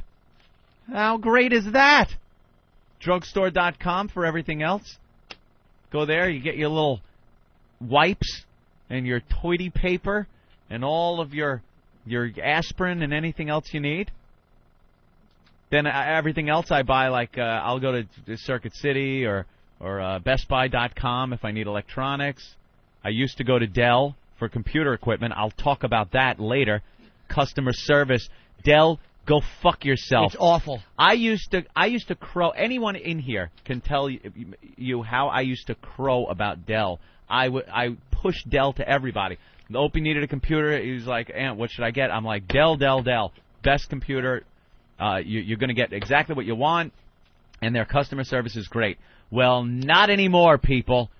And not just because of one little incident. Dell's customer service now is the worst customer service I have ever dealt with any product I've ever had. Yep. And this went from the best customer service I ever had, probably a couple of years ago, to the absolute worst, cannot get anything accomplished, trying to order 2 fans. I need 2 case ventilation fans for my Dell. So we're talking about this now? Yeah, because now I'm wound up. I'm wound up. Get me on the phone, because I got to take a leak. I'm not even kidding. And can continue. I just all right, you want to take a break? Well, let's just get right on this though when we get back. All right, no, I'm not even kidding. My bladder's exploding. All right. I had the same problem, but there was a farmer in mine. Stepped on your line. Oh, he was going to the bathroom. Hope he wasn't listening to you, Jimmy. All right. What happened? I gotta take a leak. Ooh. So would you have to call the bathroom? No, I was gonna call so we can continue doing the show. Oh, I didn't know what you were doing. And I'd walk down the hall, listen to your babbling customer service crap. Right. You'd hear me leaking in the background, and then I'd walk back into the studio and continue. No, you know, we gotta help out the MiFi users by taking breaks. Yeah, we really helped them out. You know, they only got to rewind, an hour and 15 minutes? Yeah. And remind me to agree when you talk about Dell. Right, please. I'm reminding... Ben, remind him to remind me to tell him that he agrees. Oh, a little message. From Who's that, Opie? Elo? I don't know. Probably. Remind people that XM customer service is great. Shut up, Elo. Shut up. Want to remind us that Deep Tracks is doing around-the-clock coverage on the subway bombings in London. They're going to go deep into the story. Yeah. And deep into the Jethro Tull catalog. All right, we'll talk about that when we get back. Yeah, but you threw me off, though, really fast. Yeah. You were talking about how your goal is to just live in bed and stuff. stuff. Yeah, sure. And I had audio, actually, from your bathroom. Oh, really? From your bedroom. A bedroom, bathroom, if I can make that the same room. Some room with a B. Right. Better. The bitchin'. See? Bitch kitchen. Oh, you. My body temperature. I have so much urine in me right now. Does this ever happen to you? You could feel your body temperature dropping? Yeah. Your water cooled. Oh, my God. I feel my whole body temperature dropping. I'm going to pee for 3 straight minutes. I want to massage you and just push down on your tummy. Oh, God. Oh, God. Here's audio of Anthony in his bedroom as he lives his life exclusively in his bedroom. Come in with the milk. Come in with the milk. Come in with the milk. Come in with the milk. Come in with the milk. Come in with the milk. He is to open the bag with his right hand and hold the bag out to me at a 45-degree angle so I may reach into the bag without touching the paper. And? Well, it continues. What's so odd about any of this? It's funny you say and. If there is any variation of these instructions, even to the smallest degree, the entire process must be repeated from the beginning. Exactly. Come in with the milk. Repeated. Come in with the milk. From the beginning. Come in with the milk. Repeated. Come in with the milk. Come in with the milk. Come in with the milk. Come in with the milk. Hello, exactly! Yeah, Anthony can totally relate. That's the scary part. What's wrong with that? This was supposed to be a little cute gag. I like that. Got one more clip of Anthony in his bedroom living his life. Yeah. Let's get a drink. Wait, honey. You can't move. You can't move. You're safe here. You're in the germ-free zone now. You understand? I have a germ-free zone in the house. Everything else is taped off with, police tape. Yeah. Oh, very good. And you should just see, you got to come over one day, though, and look how neatly I have stacked my jars of urine. I've lined them against the walls, just golden jars of liquid all along the walls. What was his reasoning for that? There has to be a reason he had. To save your urine? Well, Yeah. can we think about it as we take this leak? Yeah, but I want That's to talk long overdue. Howard Hughes. All right, then just get me on the phone. But Dell's customer service. That's right. Dell's. Okay. Awful. As we go to break, Leno did a pretty good job on the London subway bombings. Listen to this. Look, I want to take just a minute here to talk about the events that happened in London today. As you all know, the terrible bombing they had there. And it's ironic. I think it's just, 3 days ago we celebrated our independence from England. And after, I think, the events of today, I don't think we could feel any more united with these people. You know, we really have no greater friend or ally through war and peace, good times or bad, and especially after September 11th. They've always been there for us. So I want everyone here in our audience and this stage, and I think all the folks behind the scenes, we just want our British friends to know our thoughts and prayers are with them. So we'll be right back right after this. The very worst of the Opie and Anthony FU line. Yeah, I want to put a fuck you out to Bruce Kelly. You fucking homo. You're a pretty good baby. Yeah, this is Paul Waker. Fuck you, Howard. You're on fucking notice. The boys get shot. Don't make me a fucking maniac. The boys get shot. I'd like to give a double fuck you to my 2 big fat fucking bosses. 2 stupid fucking goomba motherfuckers with the 2 little tiny pricks. Fuck you and die! Yeah, this is Steven. I want to give a big fuck you to Andrew Dice Clay. Oh, boogaloogaloo, boogaloogaloo, boogaloogaloo. My career's fucking done now. A douche. Fuck you, you overrated prick. Big fuck you to myself for bringing nothing to the FU line. Fuck me. Call the Opie and Anthony FU line at 1-866-FU line 1. 1-866-FU line 1. Well, fuck you very much.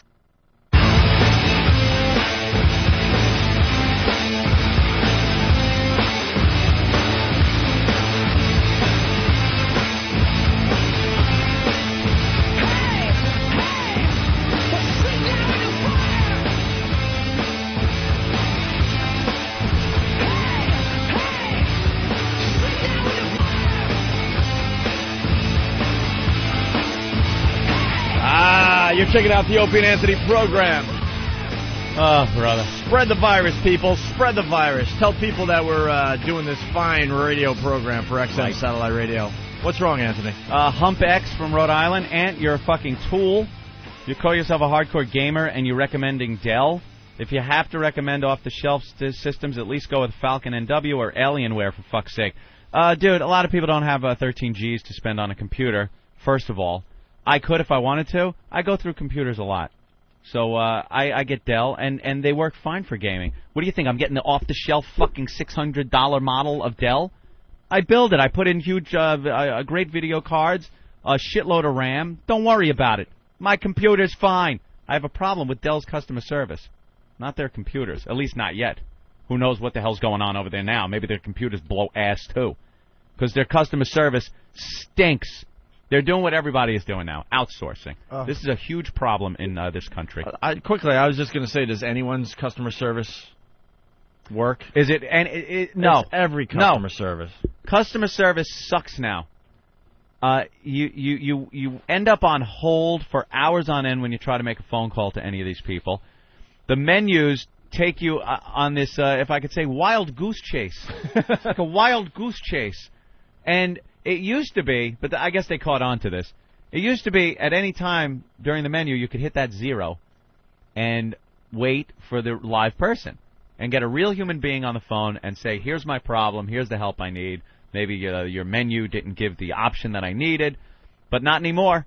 That's not even an option anymore. If the mechanical person online can't help you, you are fucked. And Dell is now the worst.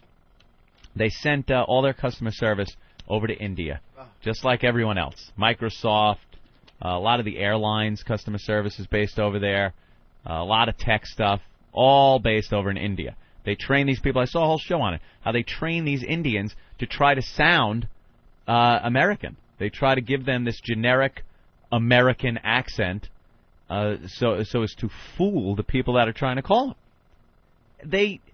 I'm sorry, they're not up on what's going on. Maybe they're good at hiding their Indian accent, but they're not learning the product. These people have scripts they work from. They have these things that if you have problem A, it's like a flow chart. If you are confronted with a caller that has problem A, go C, B, or C. If it's B, now C, D, E. It just goes down the line. The best is throwing them off their script. Yeah. Like I was on customer service for my banking. Mm-hmm. I'll get into my problem after yours because you started this. But it starts with a guy. I finally got a guy after being stuck in the menu system for a long time. And like you said, so many people caught on that you could just push 0 to get a live voice that they basically have taken that option out of the game. But eventually I did get a live voice. I don't even know how. I couldn't even tell you. And the guy's like, hi, what is your social security number? And I'm like, no, I need to talk to, hi, what is your, like, they didn't know what to do because I didn't start with step 1 on their little script. Right, you went out of step. And I'm like, no, I'm not giving your social security, but before, what is your social security? They couldn't even improvise or anything. No. They didn't know what to do. You're not getting a real person. You're getting a computer because it's some guy with a script that he can't deviate from. Mm-hmm. You're getting a meat machine. Oh, who's calling? Call. Somebody calling? Who would call Opie during the show? Wouldn't they know you do a show? Hello. Hey. Oh, hi, Carmen. How are you? Oh, it's Carmen? Are you calling me too early? No, I'm usually up this early. Who is that? Citibank. It's Citibank. It's Citibank. This is just what you were talking about. At least you get a call back. Okay. Uh-huh. Uh-huh.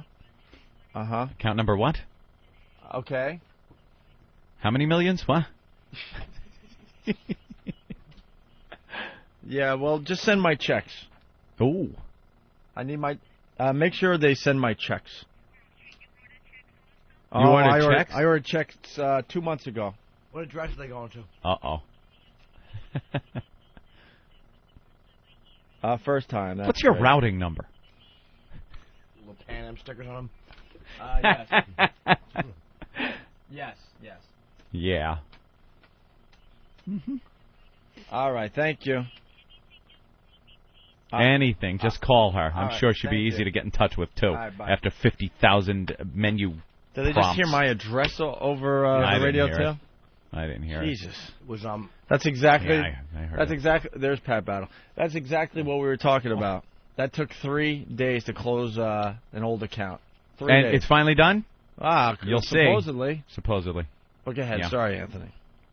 So, Dell, I used to just say it was the best thing ever, and customer service was great. If I ever had a problem, I would call them, get a live person, and they would deal with it immediately. Now, the beginning of June, one of the fans in my computer started making a noise. I opened it up. I was getting this fan warning thing saying that there was a defective fan. So I opened it up, and one of the blades broke off of the fan. So I figure I'd get 2 new fans and replace both the fans that are in there. I call up Dell, and through like all kinds of prompts. There's no way. There's no numbers on there. I tried it through the website. You cannot find this fan on their website because, God forbid, they backlog any equipment that you might need like 3 months ago. It's all about their new computer, their new stuff, and anything old, go fuck yourself. You're not getting a part for this thing. So I did get somebody live on the phone. It was an Indian guy, and I don't even remember how I did it. I've tried to do it again to get a live person on the phone. I can't do it. So I had this live guy on the phone, and I told him my model number of the computer and everything and ordered these fans. He had such a problem understanding what I needed and how to go about ordering it. And I knew there was going to be a problem right then and there because this had never happened with Dell before. So I had to be satisfied. All right, he took the order. Also, they had my old Brooklyn address. He goes, we're sending it to blah, blah, blah. I said, my old Brooklyn. I said, no, I have a new address. Take this down. And I said, please, I want an email confirmation of this entire transaction. No problem, Mr. Cumia. That will be sent out to you. Everything will be fine. I never got an email verification. So I figured, what the hell? I just waited. I finally checked my order status. You get your little order number, and you can check your order status. I check it. It says, orders canceled. I go, what? I didn't what? So now I try to get the live guy on the phone again. You're playing to no avail. God, go ahead, sorry. To no avail. Could not get the live person. So they have this feature called live chat. We were able to chat with a customer service guy. On a computer, right? Yeah. So I get on there, and I bet you're using the C key a lot. Oh, boy. And the F key, the M or F-er key. The M-F key should be right next to each other. Is it? Oh. I should have checked before I did my little Yes. joke. Okay, they're not next And to you'll each other. get, it is stupid. Right. Fuckers. So I'm chatting with this guy and saying, look, I never got the confirmation. Now they're telling me the order's canceled. And, of course, the first thing they do is apologize profusely for this problem that you're having, and we will take care of it. And he said, we have made a new order. It should ship. You should receive this on June 28th. I'm like, okay, I could take it. Meanwhile, my computer sounds like a 767 warming up to take off because it's on one fan. And I'm playing pretty graphic-intensive games, so the thing is really heating up. I know I'm just going to blow the thing up. So I wait. I get no email confirmation again. I go to check my order status. It says it's in the assembly phase of the whole thing. Assembly phase. When you order a computer, you go to Dell to check the status. They have pre-order, order, assembly, inspection, boxing. Like, you could check every step of the way. If you're ordering a part, there is no assembly part. There is no assembly. It's done. Put the fucking fan in the box and send it to me. Well, this went on and on and on and on. Past June 28th. So then I try again to call, no avail. I get on the chat again, and each time you're starting brand new. No one knows what the hell you're talking about. There's no history there. I try to convey to the guy what's been happening. Okay, I'll check with shipping, and I will email you. I go, don't, and now I'm cursing. I'm like, don't bullshit me. You guys are liars. I go, I've been lied to by your customer service department. I will email you when I speak to shipping. Never got an email. Again, nothing. And this went on now yesterday. I completely fed up. Checked the status again. It's still in assembly. Yeah. And this is, I've been on the chat and emails. So I took the original email I got and replied to that. I hit reply and just said, you guys, I am livid. I cannot deal with it. You're the worst customer service ever. Please, I need these parts. You think saying that you're livid is no, going to matter? No, it doesn't do anything. Okay, good. So I get the email last night. It says, Mr. Cumia, we are very sorry that you have had a problem with this. We will ship your camera as quickly as possible. Yes, I just said camera. And now I'm reading this, I start laughing my ass off. I'm ordering a fucking ventilation fans. 2 fans. A camera and some mysterious bracket item that they're sending me. That they're going to give me free of charge, they said. The bracket, not the camera. And they said, here is where we're shipping it, and what do you think the address was? Brooklyn? My old Brooklyn address. You just want to throw the computer out the window. At this point, I'm scared to open up my own mail because the simplest tasks cause you the biggest headaches now. This should be easy. This is a part that obviously it's in their computers. They know what the part is. Right. Send it out to me. As soon as you see that there's a little problem, they give you a number to call. You know you're in hopefully screwed. Hopefully just a day of hell, but usually no. It's days, or in Ant's case, over a month. Over a month, and now I just got this one. Here it is. Mr. Cumia, thank you for contacting Dell Online Customer Care. Oh!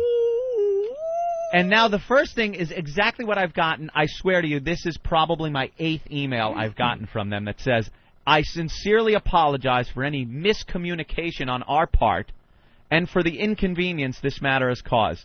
I truly regret that we are not able to provide you with an experience that was completely satisfactory to you. Just garbage. This is the standard pat friggin' bullshit response that they give you. Now, this is obviously somebody who isn't English or doesn't speak English. They put down, please be advised that your order number for Dell Assembly Bracket is being delayed for a long time. This order is delayed as our revenue department did not process it due to some technical reasons. What? What does that mean? So I have canceled this order. They canceled it again. Wait, this is just a brand new email right here? Yeah, brand new right here. Oh, my God. So we have canceled as our revenue department did not process it. I have also placed a new order for assembly bracket absolutely free of cost to you. Your order number is, there's a new one, it will be shipped to you within 3 days, within the next 3 to 5 business days, to the following address.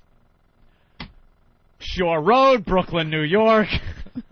They are, I got to jump in because they are fucking, I went through this about 3 months ago where I didn't have my desktop for a month and a half. Yeah. Because I had a problem with the electrical thing. They sent me a new, the same thing. Fucking Indians who, not people in this country, they don't speak English. What you got to do is take, can I have your name, please? I take down every name, and I reference it to the next person. Dude, I spoke to Dorothy. It's Representative 77888 Satyendra. It's one name. There isn't even a last name here. It's Satyendra. Dell, if there's anybody that subscribes to XN, that listens, that has anything to do with Dell, you're killing your business. The business is dying. Your computer business is dying. I went to the Dell forums last night. On their website, they have the forums. Nothing but complaint after complaint, the same things that are happening to me. You're saving money by outsourcing to India, and you're losing customers in droves. You are losing so much more than you are saving by outsourcing.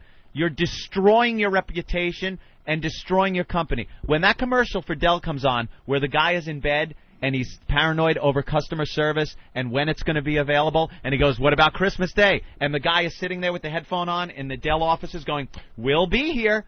He goes, what about Easter? We'll be here, sir. And it's some American kid sitting there in an American office building. Bullshit! You're full of shit, Dell. And and everybody says, I will not buy another Dell product. But this is one of the instances where it's not a personal thing where I'm saying, I'm not going to buy a Dell. They're forcing me not to. If I'm having this problem for a fan, why am I going to buy a new computer and, God forbid, have a problem with that and be stuck without a computer? Dude, I had the woman telling me to take my computer apart. Yeah. This Indian woman is telling me, you have to unscrew the back, sir. I'm like, I am not fucking removing the back from my computer. It's not happening. It's not happening. They are ruining it, and this is just it's part of a bigger story with customer service. They are destroying their reputations by outsourcing to India. It's a great idea. Who had this idea? Who was the first motherfucking corporate ass dick that came up with this idea? Guys, I got a proposition. We put all of our customer service people in India. Why am I talking like a 1930s movie? We'll put it all in India. Wonderful. Motherfuckers. And you cannot get anything done anymore. Nothing. They are absolutely...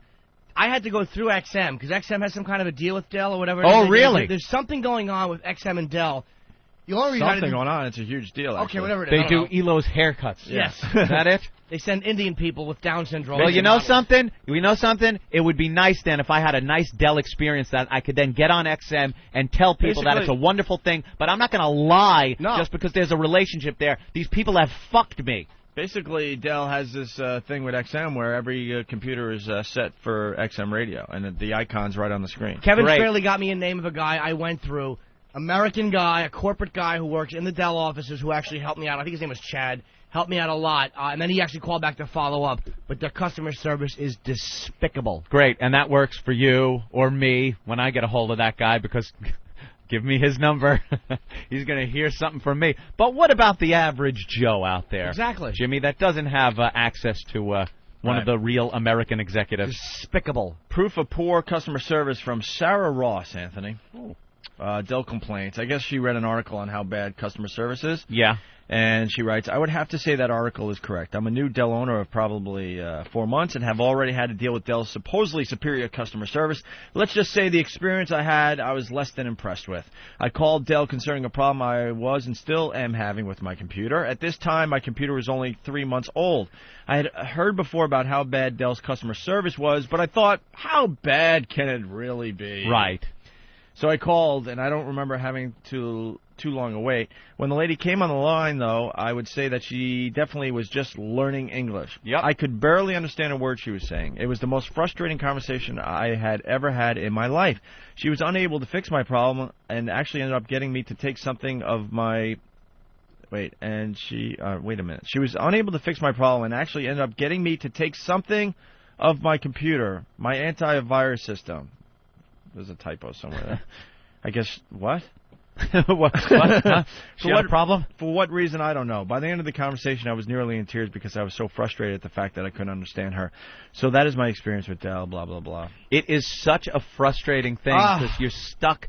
First, you're stuck in that automated loop that you get in where you're trying to hit the buttons and get somebody. Or the worst, when you get disconnected when you've gone through it for 8 minutes and then all of a sudden a fucking dial tone comes up or you hear nothing. You hear click, click, and then you hear nothing and you're still holding and you're like, did I hear a hang-up click? You wait and wait and then all of a sudden, bam. That like recording. Oh, it really is a bigger problem now, though. Most people just have a horrible experience with customer service. People don't know about this yet because we recorded for that 6 a.m. hour, but I was opening my mail on the air live yesterday. Yes, you were. Well, while we were taping, I should say. And I got a bill from EZPass. I don't have EZPass because I don't drive. I got to get it, obviously. No, you don't have EZPass because you're lazy and you should get EZPass. Probably. There's no reason you shouldn't have it. You're right. You live in New York. So I went through an EZPass toll. It was the George Washington Bridge. This was a very interesting thing. They have an upper level and a lower level. Mm-hmm. And at the last minute, I saw a sign. It's the truth. It happened to a ton of people that day, where it said, I think it was upper level closed for cash customers. So basically, if you have EZPass, you can go that way. Right. I should have realized there was a problem because there was probably a 10-mile backup on the lower level. But I'm looking at upper level going, wow, wow, this is great. Mm-hmm. And at the last second, when it was too late, I saw, but they probably warned me before, but I wasn't paying attention. It said, we're only accepting EZPass on the upper level or whatever. Yeah. So now it's too late. So now I actually go through where you do pay for cash, but there's no one at the booth. So I sit there for a second, I'm like, ugh, and I go through. Okay? And a ton of people did the exact same thing. I wasn't the only dummy.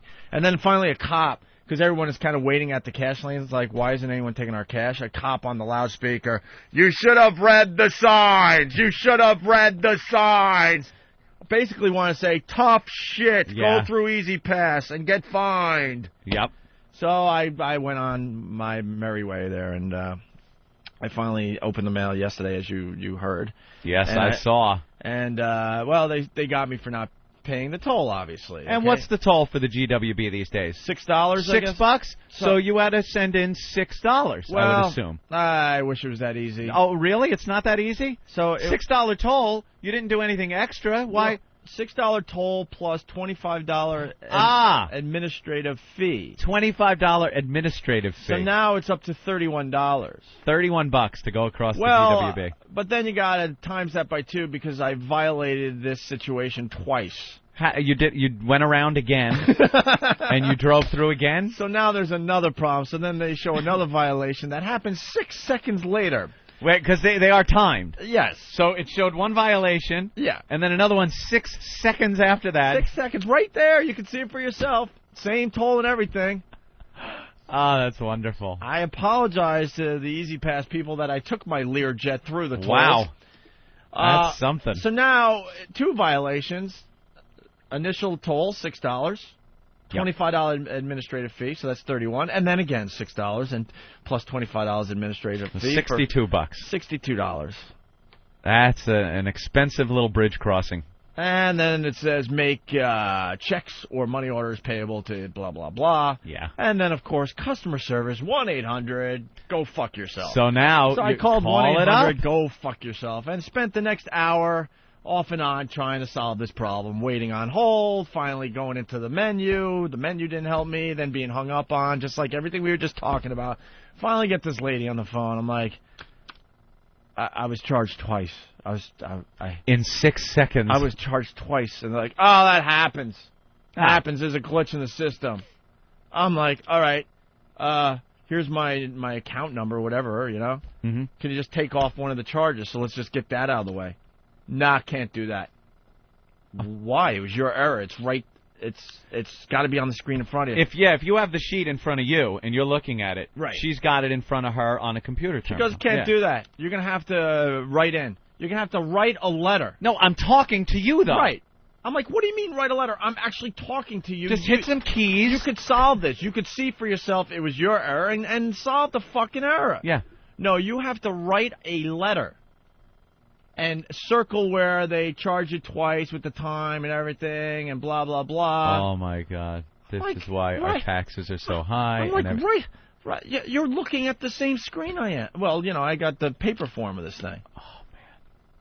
So, dude, I was, as we like to say in the show, stupefied. Yep. And I wasn't getting anywhere. So all of a sudden, know what I did?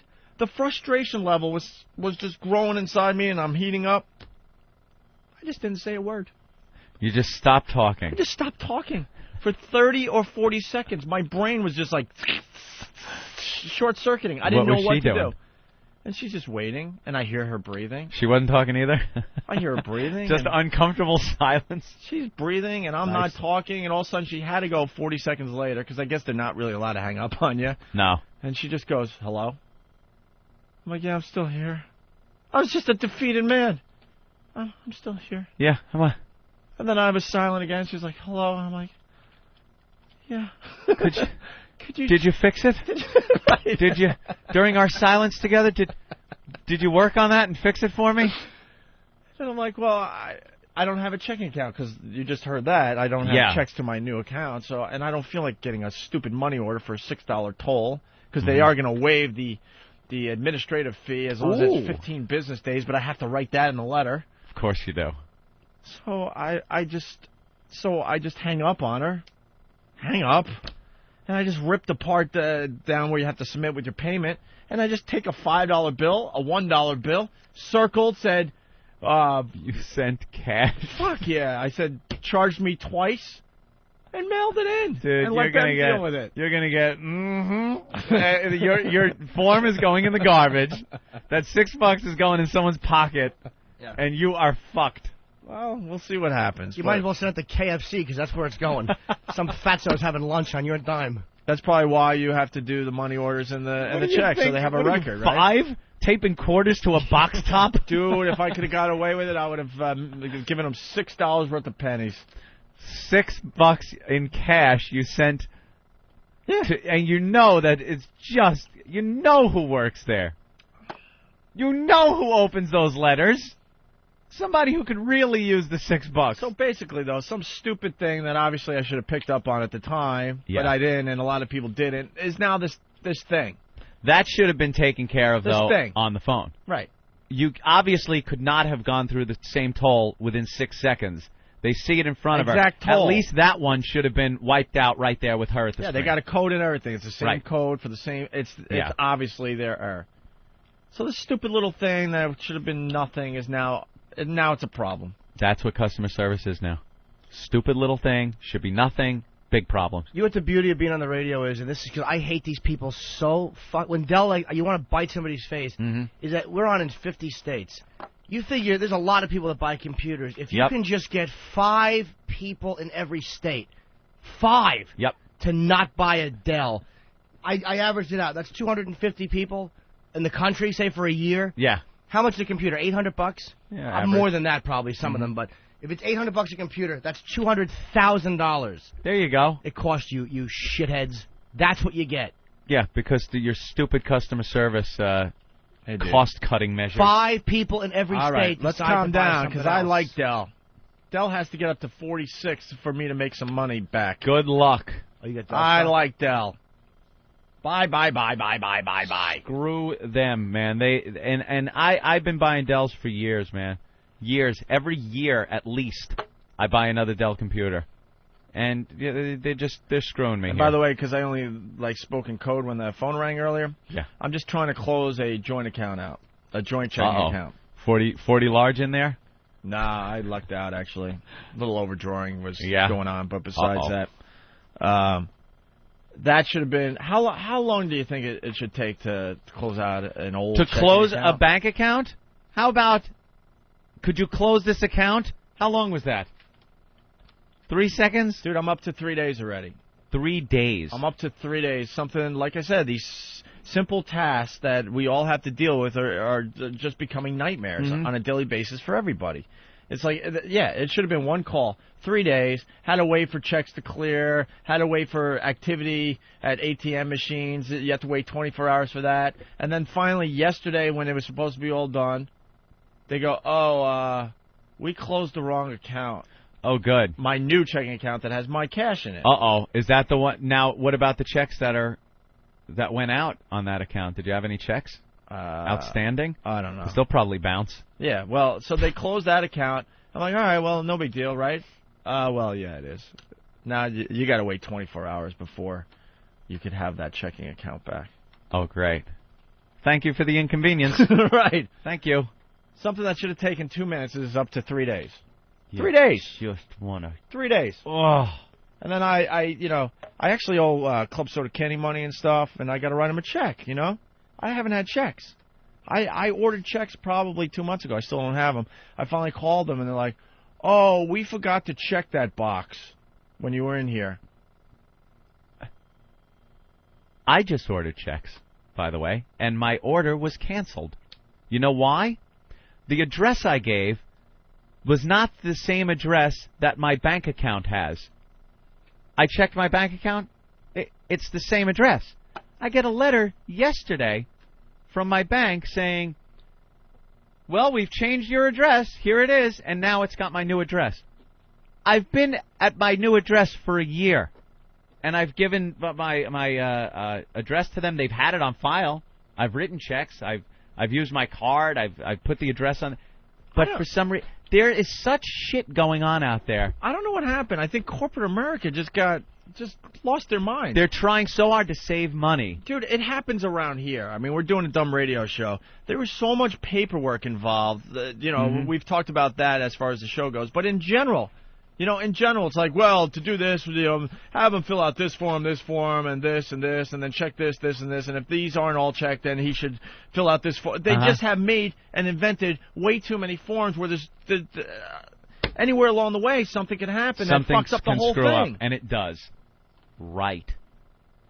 It's not. They made it too complicated, too many hands in there, and they're trying to make it cheaper. It doesn't work. That outsourcing is destroying customer service, just wrecking it. It's pretty good, and I know they outsource. I think they outsource anyway. Does Mac outsource? Does anybody know? Apple? I really don't know. Incompatible shit that they have. You know what? Yeah. Well, people have asked, why don't you have a Mac? I have a Mac. I use Mac for graphics and video and stuff like that. But their website's great. You go to their website, you want an answer to something, you can find it easily. You need a product, you could order it online through a Mac, and it's great. Unfortunately, I like to play games other than like the 5 that are available for fucking Mac. So I have to have my Windows. If they were more compatible, I'd probably get one because they are good for graphics and stuff like something? You can't just have a Mac. You need a Mac and a Windows. It's just the world we live in if you're into graphics and stuff. All right, let's go to the phone here. Terry in Philly. Go ahead, Terry. Hey boys. Hey, Jimmy. Oh, Terry the guy. All right, guys. Hey, I called XM last Saturday. I was riding in my car. I got a bunch of XM accounts. One's in my car. A lot of them in my cars, and one's in my computer at home. So I'm enjoying Live 8. It's pretty cool. You go from channel to channel. You listen stadium to stadium. Yeah, they really did a great job with the coverage, by the way. Yeah. Unbelievable. Excellent on the regular car radio. So I go home. I'm excited. The wife's away. The kids are away. I'm going to enjoy myself on my laptop, listen to XM. Here, they don't have it on the computer for some reason. So I call up customer service. I get some Hindu or some damn. She doesn't know what the hell is going on. She says, I don't know what's going on. I said, well, why don't you know? I said, and then I said to them, well, why don't you have all the channels on XM on your computer? She didn't know any answer to that. So that Eric Logan's listening. Does he think if I spend like $50 a month or $60 a month on all these computers for an extra $6, wouldn't I want to have all the channels on my laptop? Like, isn't that the stupid? Like, you talk about these radio guys. Isn't he pretty stupid? Nah, Elo's actually pretty smart. Well, isn't that pretty dumb, though, that you don't have that on your laptop? Most guys use their laptop for their music systems. It's funny, stupid me. I did call XM customer service to get one of my XM units, activated. Oh, my God. I'm like, dude, I'm Opie from the Opie and Anthony show. Yeah. We're pretty much on every box right now. You go to Best Buy right now, you see my name. Yeah. It's right. It's one of the highlights of the whole system. I'm that guy. And I still couldn't get anything done. I could not get my unit activated. I'm like, so I'm Opie. Ask him why that is. He calls in. And the funny thing is, the person, she didn't even know the name of the show. And, and I'm not expecting that, but when we're on every box, you would think, hello. If you're working for the company, you might know the product. Or might want to know the product. This lady didn't know shit. So I had to give up. The Whiteys get the bombs. The Whiteys get the bombs. All right, thank you. We have Beyond Frustrated. Says, recently I had a cell phone company return my check because my account was on hold. My account was on hold because I didn't pay my bill. They can't accept a payment until the hold is removed. To remove the hold, you must make a full payment. That's perfect. It's a perfect example. I'm talking about the simple tasks have become just a complete nightmare. Pain in the ass. And I guess Apple doesn't outsource customer service. Good. Very good. Hope they keep it that way. Because I know Microsoft does. They're another one that you'll get friggin' India. Why'd they pick India? Is it just the cheap, filthy labor? Is that what it is? I'm Dorothy. No, you're not. Stop it. Hello, my name is Pete. No, it's not. It is not Pete. It's Sanji. Here's a rule of thumb. When I'm getting computer help, I don't want the person helping me to have come to work on a yak. If you rode livestock to work, I don't want you helping me with my fucking computer. With some futuristic device like a computer. Oh, that's hilarious. If I eat a burger and you're probably going to worship it, you're not qualified to help me. Let's see. Let's go to John. Go ahead, John. Hey, guys. What's up? Hey, John. Hi, John. Hi, Jimmy. Hi. Hey, just so you know, people are getting fucking speeding tickets sent to them for EZPass for going between the tolls too fast. I got a friend of mine who got a fucking ticket for going 5 miles over between two fucking tolls. I heard about that, but I don't believe it. No, it happened. They do it. I don't believe it. I've heard about it and heard that it's possible and stuff, but they're not doing that yet. Well, I've gotten warnings. He showed me a picture of I've got his warnings going through toll. the toll booth too quickly, but not from point A to point B too fast. I've been yelled at by the fucking guys where you whiz right through. Like, especially in New York, they have the gates still at the toll booths. I don't know why they have those friggin' things. Pull them out. Jersey, no gates. You just go. But they have the gates, and I like the thing to actually skim my windshield wiper when I go through. I like the gate to come up and actually touch my windshield wiper as I zip right through. And I have just been yelled at by the cops. I'm fully expecting that to happen, though, where they just start mailing speeding tickets in the mail. Yeah. Because it's possible because what a moneymaker that will be. If they know how many miles it is between point A and point B, and you have a record of when you cross those 2 points, they could absolutely get your speed. I fully expect that to hapen. It would just wreck the EZPass system, though, because people would stop using it. And they haven't started doing that yet. That'd be a huge story. And believe me, they'd be handing out tickets. Everyone would get one. I'd have 50 tickets. Jimmy in Staten Island. Yo, hey. Jimmy, how you doing, guys? Two things. First of all, never underestimate the power of the psycho factor. And number two, I'm the guy that sold Fat Nick his Escalade. Oh, yeah? Yes, I am. Good and boy. Yeah? Well, yeah, it came with the Cuisine package, with the heated seats, memory package, and the Louisville Slugger. Punch it out. Oh, boy. Let's go to Howard Beach. Mikey. Yo. What's up, Mikey? Yo, I bought a laptop from Dell, and the fucking thing crashed. I called up Dell customer service, and I got some sand nigger on the phone. Oh, jeez. Well, wait. Hold it, Mike. Hold it. Yeah. Where are you from? Howard Beach. All right, that makes perfect sense now. I had to look and see where you were from before I could... I wasn't sure if it was Boston or Howard Beach. Yeah. Thanks for correcting us. That's great. You're really busting apart those stereotypes there, Mike. Yeah, right. So, they have me on there for like 2 hours. Do this, do that, reload this, reboot that, call me back. I do all the things. I call him back. The fucking thing crashed. Then I finally get a white guy on. I thought that I was going to get something with him. He did the same thing over and over and over and over again. I got so fucking frustrated. I had to think for like 3 months. And I said, you know what? Just give me my fucking money back. I was paying it off. And I said, just give me my money back. Fuck this. Give me my money. I took it. I just use it now to just beat spooks over the fucking head with it when they come into our neighborhood, huh? That's about what it was good for. Gee, how are things over there in Howard Beach, Mike? Yeah, they're cool. You dropped in over here doing marches. You're driving around with any words of support on your car? No. I don't have any soap written on my window. Have you seen any? What? Any words of support written on other people's cars? Oh, yeah, a couple. Like what? The same old free fat Nick and that type of shit. Yeah. Anyway, I'll punch it out. Have fun over there. Jesus Christ. Howard Beach. A couple more, then we'll break here. Eric in Colorado. Eric? Morning, boys. Morning, Eric. Morning. I can top all of your customer service bitches. 2 years ago, my pickup, I was in a minor accident, and one of the brackets for my grill guard got bent. I have been waiting 2 fucking years for new brackets. Why? Because they have sent me 4 times. They've sent me the wrong brackets. I finally told them, I gave them everything correct. I even sent the guy the original bracket so he knew what I was talking about, and they not only did they return the bent bracket, but the new brackets were still the wrong bracket.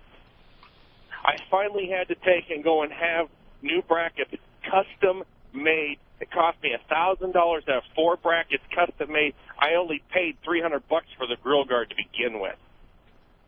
See? It has been a long, drawn out, and the worst part about it is... Oh, my God. Sounds like I'm on customer service with this guy. The company is in America. The technical and customer support guy is in America. He speaks perfect English. Yeah, but how many times did you actually send back and forth with the bracket? Shut up, Jimmy. Jimmy. Yeah, but All right, thank you, Eric. Eric. Hey, Harry T. made a little something for the show. Was he requesting it? As we go to break, I guess. Don't call him Harry T. Patrice is going to enter the program next. Oh, Patrice O'Neal. And an old friend, Carlos Mencia, checking in today, I think. Really? And no Keith Robinson. No? I don't know why. Patrice knows. Patrice knows. Okay, we'll Patrice find out. knows. I never met Carlos. No? No, he's not coming in. No, I of know. course not. I've never met him. We'll never see him again. He's got a show on Comedy Central now. Hello, Carlos. He doesn't have to come in anymore. He's beyond that. We understand the game. We know how these things work. We understand the game. All right. So Harry T, Bruce Kelly crying over the Who for the faithful listeners. Yes. During the Live 8 During coverage. Live 8, he was covering the show from London. And, the Who came on. You know what? We should play the original clip just to bring everyone up to speed. Because we got all emotional. We're getting new subscribers every day to this XM satellite radio. The setup, Anthony? I'm sorry I interrupted you there. Yeah, that's all right. Bring it up. Pretty much listen to it. He got emotional when the Who got on stage. Yeah, listen to this. This is Bruce Kelly. He was supposed to be a broadcast professional, and this is how he sounded that day. Is this live? Yes, we're live. Bruce, where were you, buddy? I was right up under the photogs. It's amazing watching Pete Townsend and Roger Daltrey perform these songs after all these years and still have the full spirit of what they do under control. I mean, Townsend just continues to be an amazing guitar player. I'm sorry. I'm absolutely crying. I can't help it. I really can't. This is no fake. The whole moment just kind of got to me with that video. Yeah, the video was very powerful. Yeah, that was. This is very awkward. I'm sorry, but it was just very. I mean, it's just the Who. I can't help but be a 14-year-old kid out there with the Who. And that's it. I'm sorry. You were seeing them live, I guess that was in color? Yeah, they were live on stage, but the black and white was happening on the big screens, too. So, Through your tears. Wow. So there's 2 more to go here at Hyde Park, and the crowd. Like an idiot. I'm sorry, really. Okay. No. It's just, that's overwhelming. That's what this. That really is what this is all about. There are certain moments that touch everybody. Yeah. We love that audio. I got to call 2 people out, though. George Taylor Morris, who I love. He's one of these guys that is legendary. His voice is just legendary. He's been around forever, and he's a great broadcaster. And also Emma, who I don't know much about, but she does a good job for XM as well. Mm-hmm. They let Bruce off the hook. Let him slide. I think they were just mortified. They were so embarrassed. Oh, was that for Emma Bruce. from the Yeah, that was Emma. Our friend Emma. They were so embarrassed for Bruce. I think they just wanted to let it go. You know what we would have done? We would have just kept pushing and pushing. Oh yeah. Oh, I'll tell you how to crawl into the fetal position. And Bruce, how do you feel about Roger Daltrey announcing he has cancer? Stop. Blubbering fat man. Jimmy was making a good point during that audio. Just the fact that this boob is crying over fucking Daltrey in his tight slacks, and then you have the audio of the guy who was in the bombing, who's like, oh, well, we'll just get on with it. Yeah. Well, we get on with it then. Yeah, and here he is blubbering. Yeah, let's listen to the commuter in London, dealing with real shit, and this is how he handled it. Were you worried at all about taking the train after what happened? No, not really. Why not? Just the way it goes. That's London all the way round. We had it with the RIA, we had it with all the others. We just get on with life, didn't we? They'll be downcast for a couple of days, but like when the IRA bombs were here, after a couple of days, back to normal. There you go. Back to normal. There you go. Oh, I'm crying. I'm crying. Half of the bus came off. And now let's hear, you have Bruce crying, isolated? Listen to this. I'm sorry. I'm absolutely crying. I can't help it. I really can't. I'm absolutely crying. They should have said, here, wipe your tears with this, and handed him a cock. And this is the guy that wanted to run Channel 202. Yeah, that's the type of guy we need here this is the guy at the helm. When things get tough, he's gonna report back to us crying. Loses it at a Who concert. Right. I'm sorry. I'm absolutely crying. I can't help it. I really can't. That's great. I'm sorry, guys. I finally got a glimpse of Ben's hog, and I'm crying. I don't know if I can run the channel anymore. Absolutely crying. The little lilt in his voice. Absolutely crying.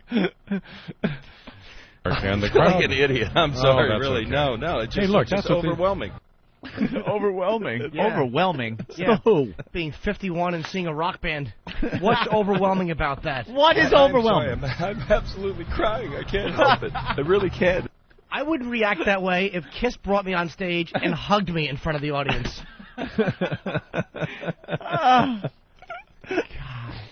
We got to get in touch with him. I want to ask him what was going come on, through Bruce, his mind. You got to call us. I want to get Emma in is- here because she's in the office a lot. I would love to ask what was going through her mind. Her mind when she looked over and there's Bruce just crying She's over not the in who. yet, right? No. Yeah. Over the who. Grown man. Well, Harry T, Who's Harry T? took it upon it's himself. just Harry. None of this T shit with him. No. It's too cool a name. Yeah. Hey, Harry T's coming. Harry T, huh? Hey, Harry T. No, it's Harry. Harry the intern. Exactly. Harry I. Well, Yeah. He took it upon himself to take the audio and do something with it. This could be the first one of, who knows, many. Don't say who.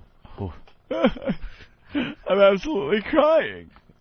Another assignment for America so we don't have to work as hard. Yeah. I'm sorry. I'm absolutely crying. I can't help it. I really can't.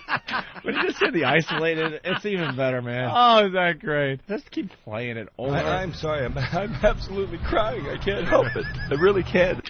He's the worst crier, too, man. He tried to hold it together right when he walked up to him. He's like, "Yep, yeah." I just can't help it. I mean, my voice isn't what it used to be, and I'm never going to get that part in the picture. That's the type of crying when it happens live. There's only one reaction you have, and that is to look away. You're not sympathetic. You just need to look anywhere but at the person that's crying in front of you.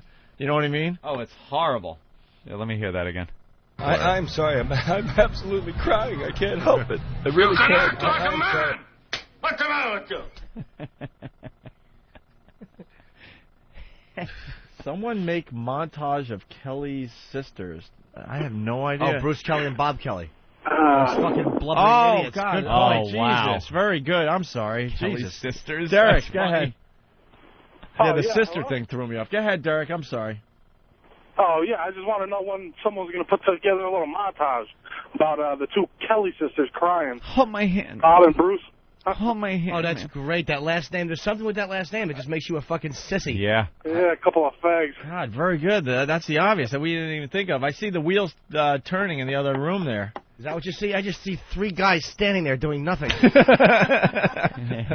Well, it could be funny, though, with, hold my hand, man. And then, I'm sorry. I'm sorry. I'm absolutely crying. I can't help it. I really can't. Could you hear that with Kelly's, hold my hand, man. Hold my hand, man. Hold my hand, man. God, the Kelly sisters. Very good. Kelly sisters. We'll try to work up something. But here's Harry. Harry T. Harry T. Yuck. Give yourself that name. Creepy little ghoul. Can't come in and give yourself a little nickname like that. Hey, call me Harry T. No, how about Denny Terrio hairdo? That's what we'll call you. Wait a minute, Chris from Ohio with a Paul Anka impression. Oh. Yes, Chris? Oh, boy. Customers get customer service. Don't make a fucking maniac out of me. The customers get fucking customer service. Oh. He couldn't say punch. God damn, you stink. See, this isn't that easy. Right from the start, right when he went, you just knew it was falling apart at the seams. The caller gets a tub and a razor. The caller gets a tub and a razor. You fucking floundering idiot. That guy was on hold, and the wheels were just falling off, and he was praying we would get to him faster. He knew he was losing it. You're on the the caller get Are we working on a bit where the listeners blow it too?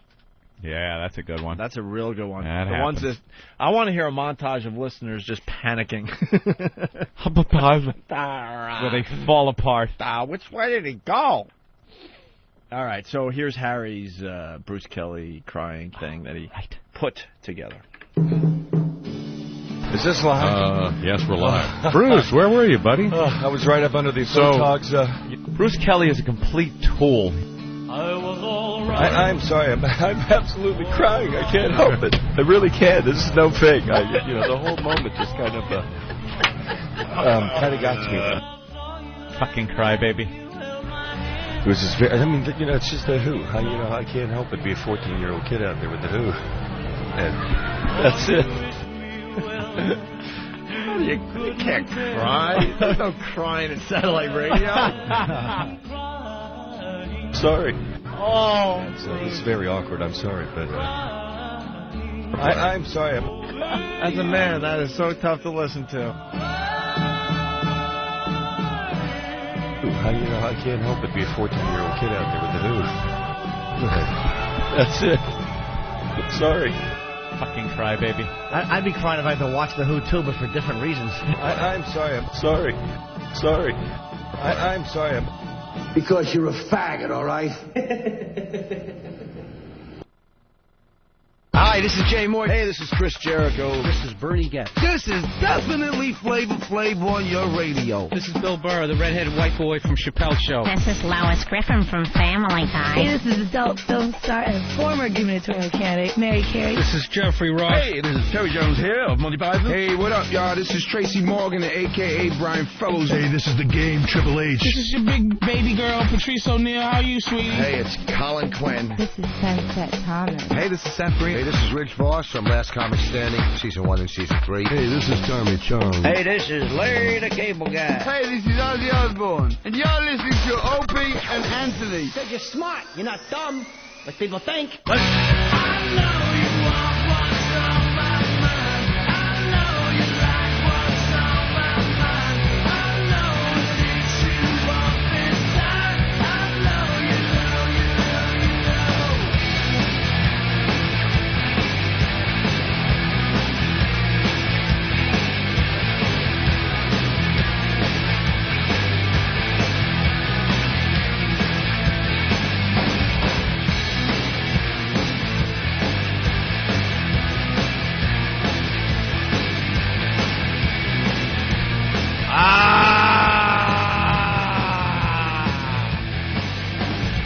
That's what I do now.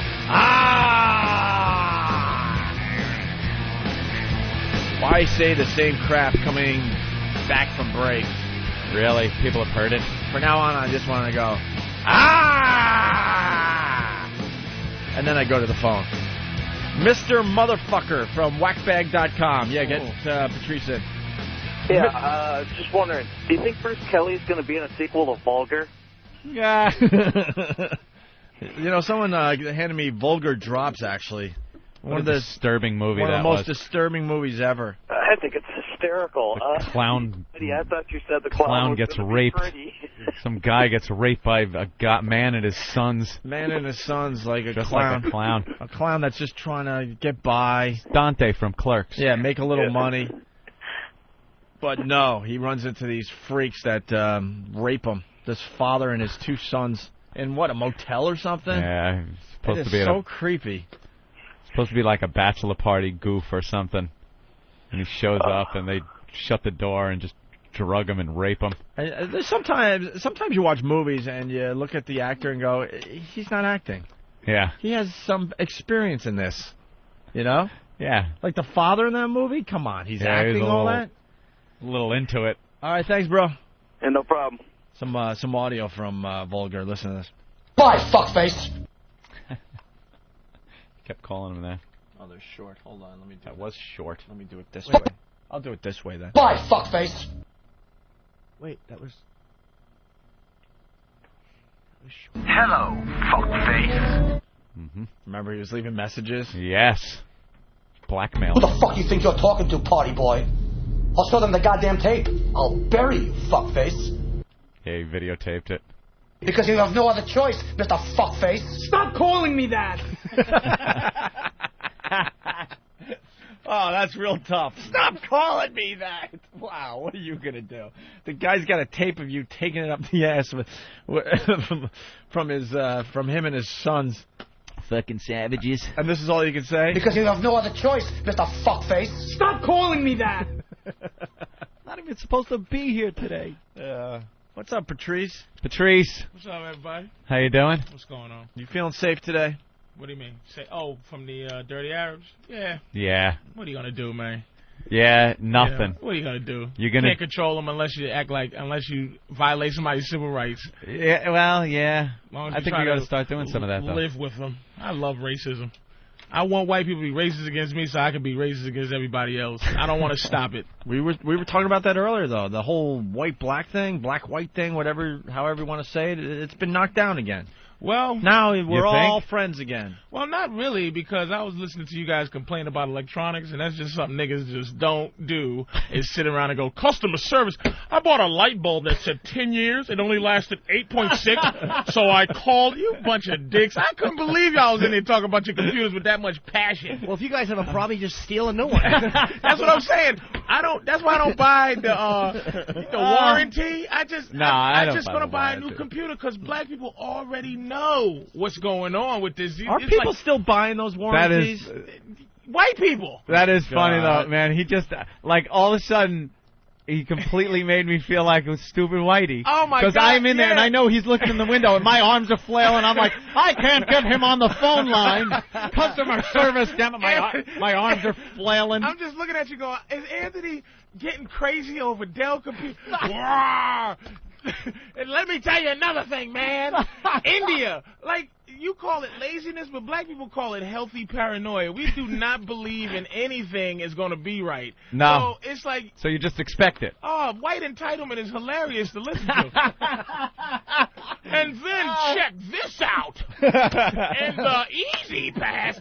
You know what? Black people have been saying for years, EZPass is it's a government scam because I was hearing it, but I couldn't hear it. I didn't have it loud out there. Yeah. But black people for years have been saying EZPass, it tracks your movements. So so you go through the Holland, and then the next EZPass, if you get there quicker than the speed limit between each thing, you get a goddamn ticket in the mail. But they're not doing that. Well, I don't know. They can do it. I don't have EZPass. And it's not the EZPass that's getting the black guys the tickets. It's those ankle bracelets.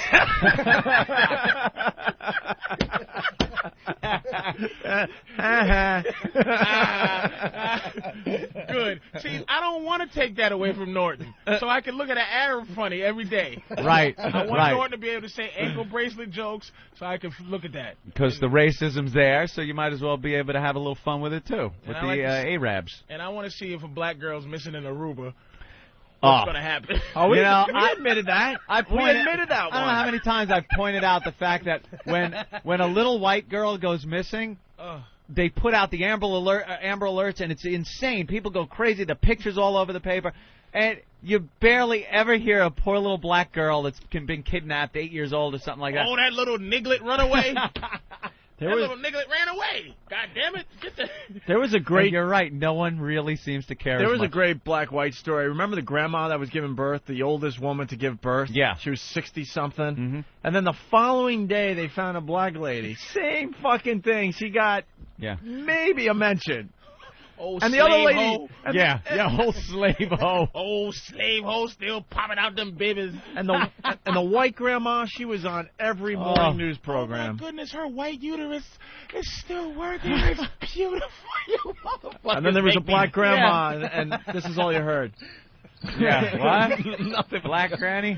Yeah, whatever. And I'm sure black people are getting bitten by the sharks, but we're not going to hear about it. No one cares. No one cares. And it's no big deal. That's the thing.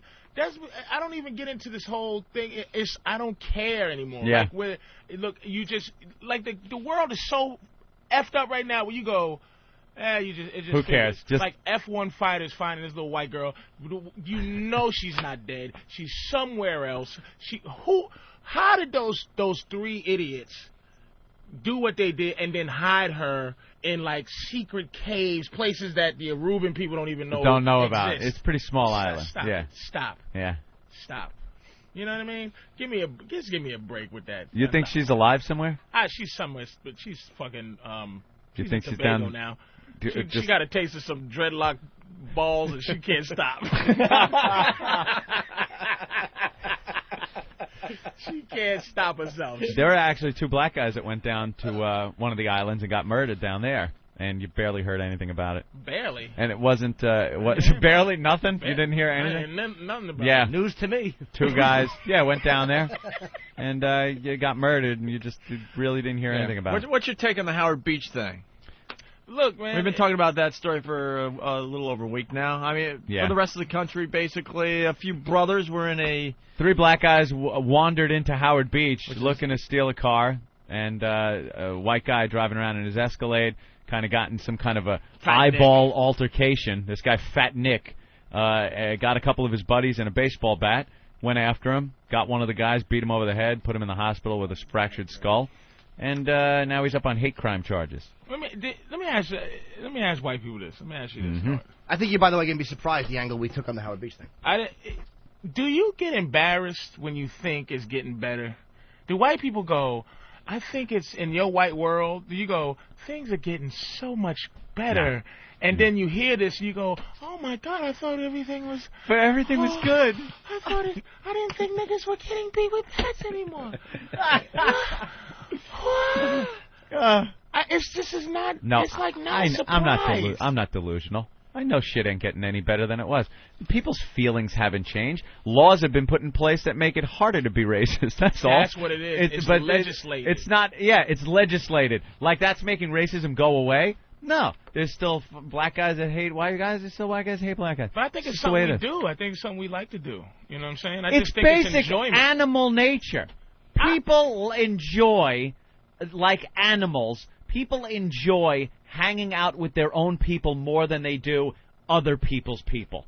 That's why you'll have white guys with black friends, black guys with white friends, like that. But for the most part, when you're going out, it's like you're usually with your own people. You don't want some conglomerated, mulatto, mongrel group of friends.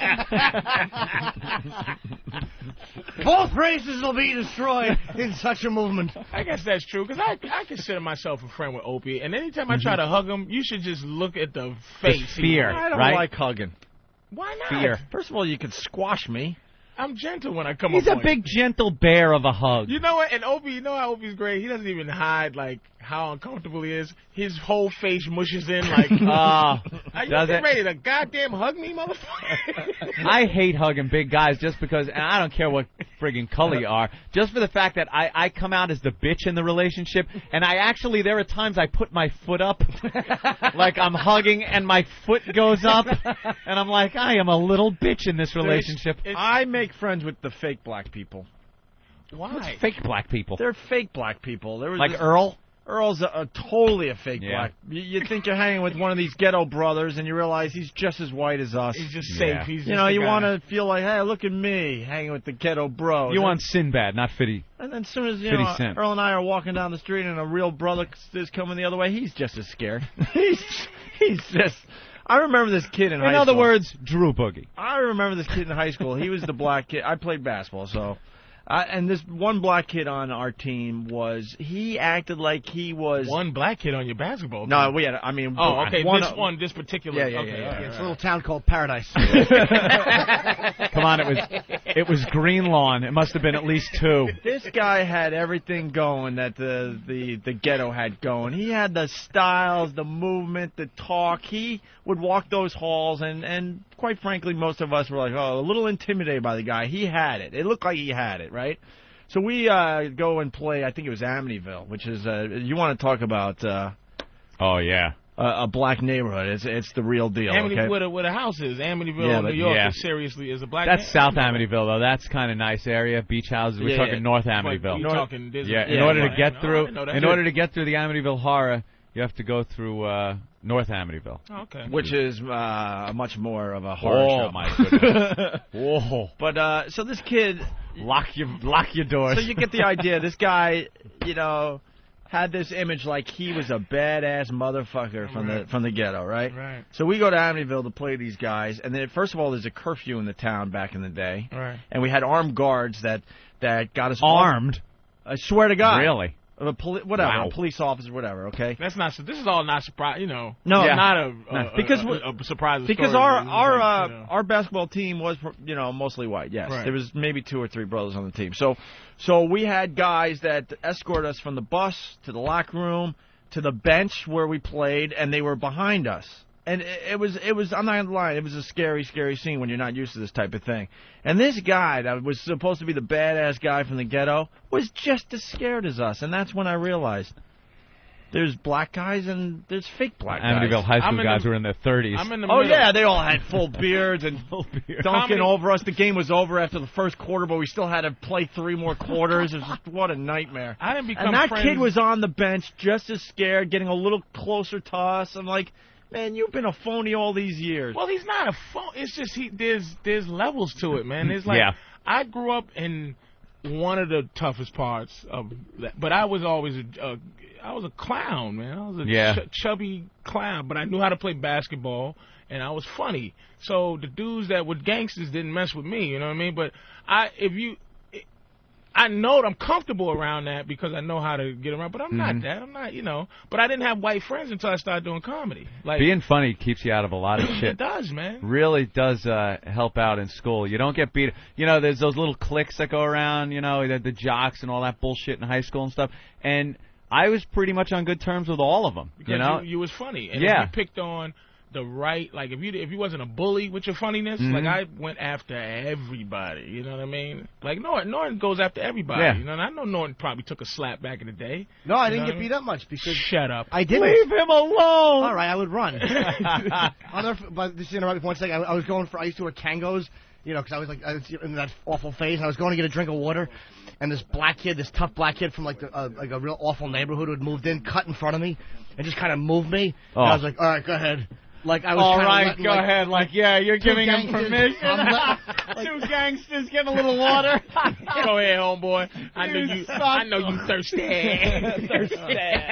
My face is getting hot just thinking about that. Oh, yeah, go ahead. When Orlando took my Kango off, and I turn around and snap, and he goes, "You want to fight me?" And I'm like, "If you want to look at my hat, just ask." Just ask. Can't you see Norton in high school with his golf gloves, up to the forearm Gothic gloves, and his dumb black T-shirts? I just saw a video last night that you just remind me of. I want to bring up on the show today. Okay, there was a black guy harassing this white guy and his chick. Classic scene. Like, what are you going to do? You know, the whole black thing going down, right? Intimidating. And you're watching this video. Maybe Steve has it on FoundryMusic.com, or we can get it up there immediately. Someone sent it to me. And the guy looks like he's going to get the shit kicked out. And then there's other homies around like, yeah, man, you know, just losing it. Sorry, but sorry, whatever. You see how he stood up? Opie, something happened to Opie. I'm going to find out what it was. I'm dedicated to my art. So. But you know the whole scene, you know, it's just the guy with his chick, and now he's being harassed. I don't know what he did. Maybe he deserves it, whatever. And this black guy squares up like, come on, we're going, right? And you're feeling bad for the guy in the video. All of a sudden, the guy goes into one of these deep Master Po karate stances. Oh, saw it. Oh, knocked you did the motherfucker right out. Holy shit. Yeah, the guy obviously was a third-degree black something, heavy duty, right? And now he's just doing the moves, and the black guy, slowly but surely, went from, like, not scared of anything to, like, very, intimidated. But now he can't be showed up, right? So now he's going to fight anyway, and you saw the result. Got knocked the fuck out. This guy took pretty much one punch and just slaughtered. His friend had to drag him. His friend had to, like, drag him across the street. Wait, is this the pimp? The pimp guy. Who got knocked out in the street? Yeah. Oh. Yeah. Wait, that's a You pimp? seen that? Yeah. He was a pimp. Yes, he was a pimp. But the best part of that is how the black guy was so intimidating, and you felt so bad for the white guy, and all of a sudden he goes into this stance and like, oh my God, can you imagine? Chalk up one.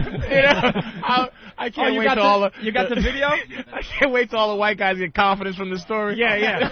Oh, no. Opie's giving white people hope. Let me tell you something. All black guys are woofing. You can do it. It's not even a black-white thing. The point I'm going to make is you never know who you're going to fuck with, because this guy looked like he was obviously a very easy target. But then he's like, all right, I guess I got to go. He gets way down low and gets ready for the fight. I'm like, Master oh Po got my freckles. God.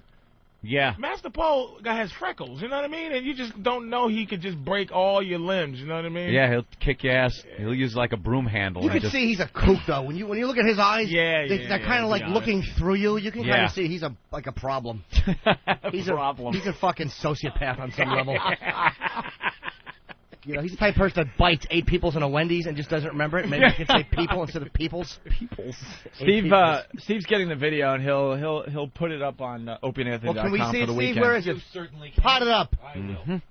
You just need to see the first part where the chick and the guy, and you just feel bad for the guy, like, oh God, he's got to defend. There comes another beating, like the guy in the pizza place. Oh, that was awful. He's got to defend his girlfriend, and it's going to be ugly, but he's got to do, you know. And then when he goes into the karate stance, you're like, oh my God. He was like debating, do I really want to knock this guy Yeah, out look, or not? yeah. Oh, that's not the one. That's not the one. No, one man. Wow, are you kidding? Well, then that's look the at this pimp one. No. You'll enjoy this one then. See, there's a hoe is trying to hold her pimp back. Yeah. Because the guy now wants to go across the street and beat the crap out of this white guy. Right. So the hoe's trying to hold him back. Yeah, do the play-by-play. He rips his shirt off. Right. Now he's a shirtless pimp. He walks up to the white guy. White guy is eyeing him up. And bam! Oh, boy. Oh, wow. And he is down. He gave him one, back fist. Yeah. No, the one I'm talking about, it's a young white kid with his just girlfriend, not a hooker or anything. He gave him a back fist or something. No, you got to see the other one, because what's Laid great him about out. the other one is the guy actually goes into the karate, stance like, all right, He does. and you just. As you're watching this video, you're like, oh, man. That one wasn't a You don't have that one yet? No. Damn it, I didn't save it. I just I'll assumed have to it look had for it. That was he squared off like he was going to punch him with his right. He just swung his left. He backhanded him with his left. That was a strong get away from me. Yeah. But knocked his ass Wait, out. karate move, yeah. Wait, let's go to Sean in New York. Sean? Hey, boys, how you doing? Hey. Hi. Hi, Pookie. Oh, my God, Sean, come on. Wait. Sometimes you got to just go with the flow. Let's go. Go. Hey, that video you're looking for, Hope, is on big-boys.com. Oh, Big Boys, yeah. What's that website about? A lot of cool movies. You just go there and download videos of horrors and atrocities and beatings and cool. car wrecks. I mean, it's like a fark.com for video clips. It's just fucking incredible. Awesome. Thank you, Sean. All right, later, boys. All right. Well, that sounds like a good website to check out, and we'll find the video on there, and we'll link it. What's it from? Where did it take place? I don't know. What kind of footage is it?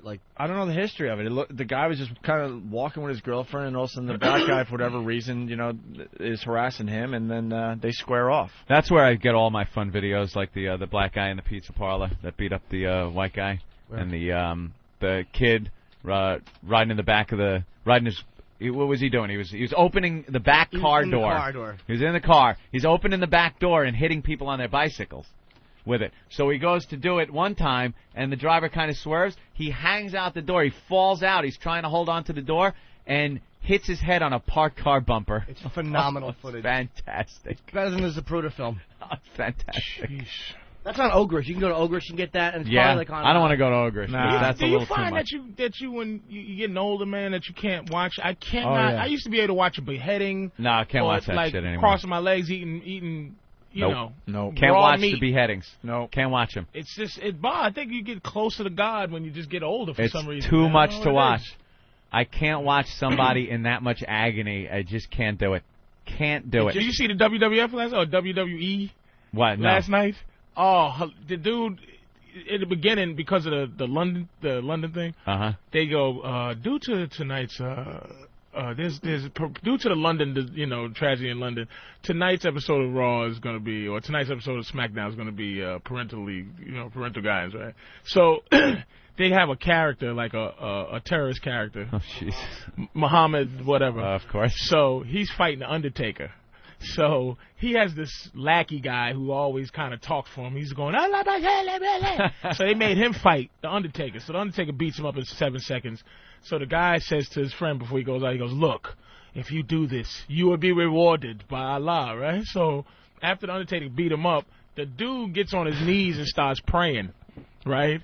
Allah, and about 6 mass terrorist dudes come out and beat the shit. They beat up the Undertaker, right? It terrorize him. And then the beat up guy in the ring that the Undertaker beat up, they carry him out as if he's a martyr in Afghanistan or whatever the case may be. They went through an entire it was a whole skit. Insane? That's what it was. I'm watching it and I think stuff like that's hilarious. But I'm going, oh my God, a little tasteless. I'm like, it was like the terrorist dude. And if you watch any of them dudes, the beheading, those dudes, they came dressed just like those Really? dudes. and beat up the Undertaker. You know, did his, you know, every time they hit him, they would pray. And I think Vince is getting desperate at this point. That's not. Whoa. And you know I love stuff, but I just was like, oh. Yeah, you're gonna like.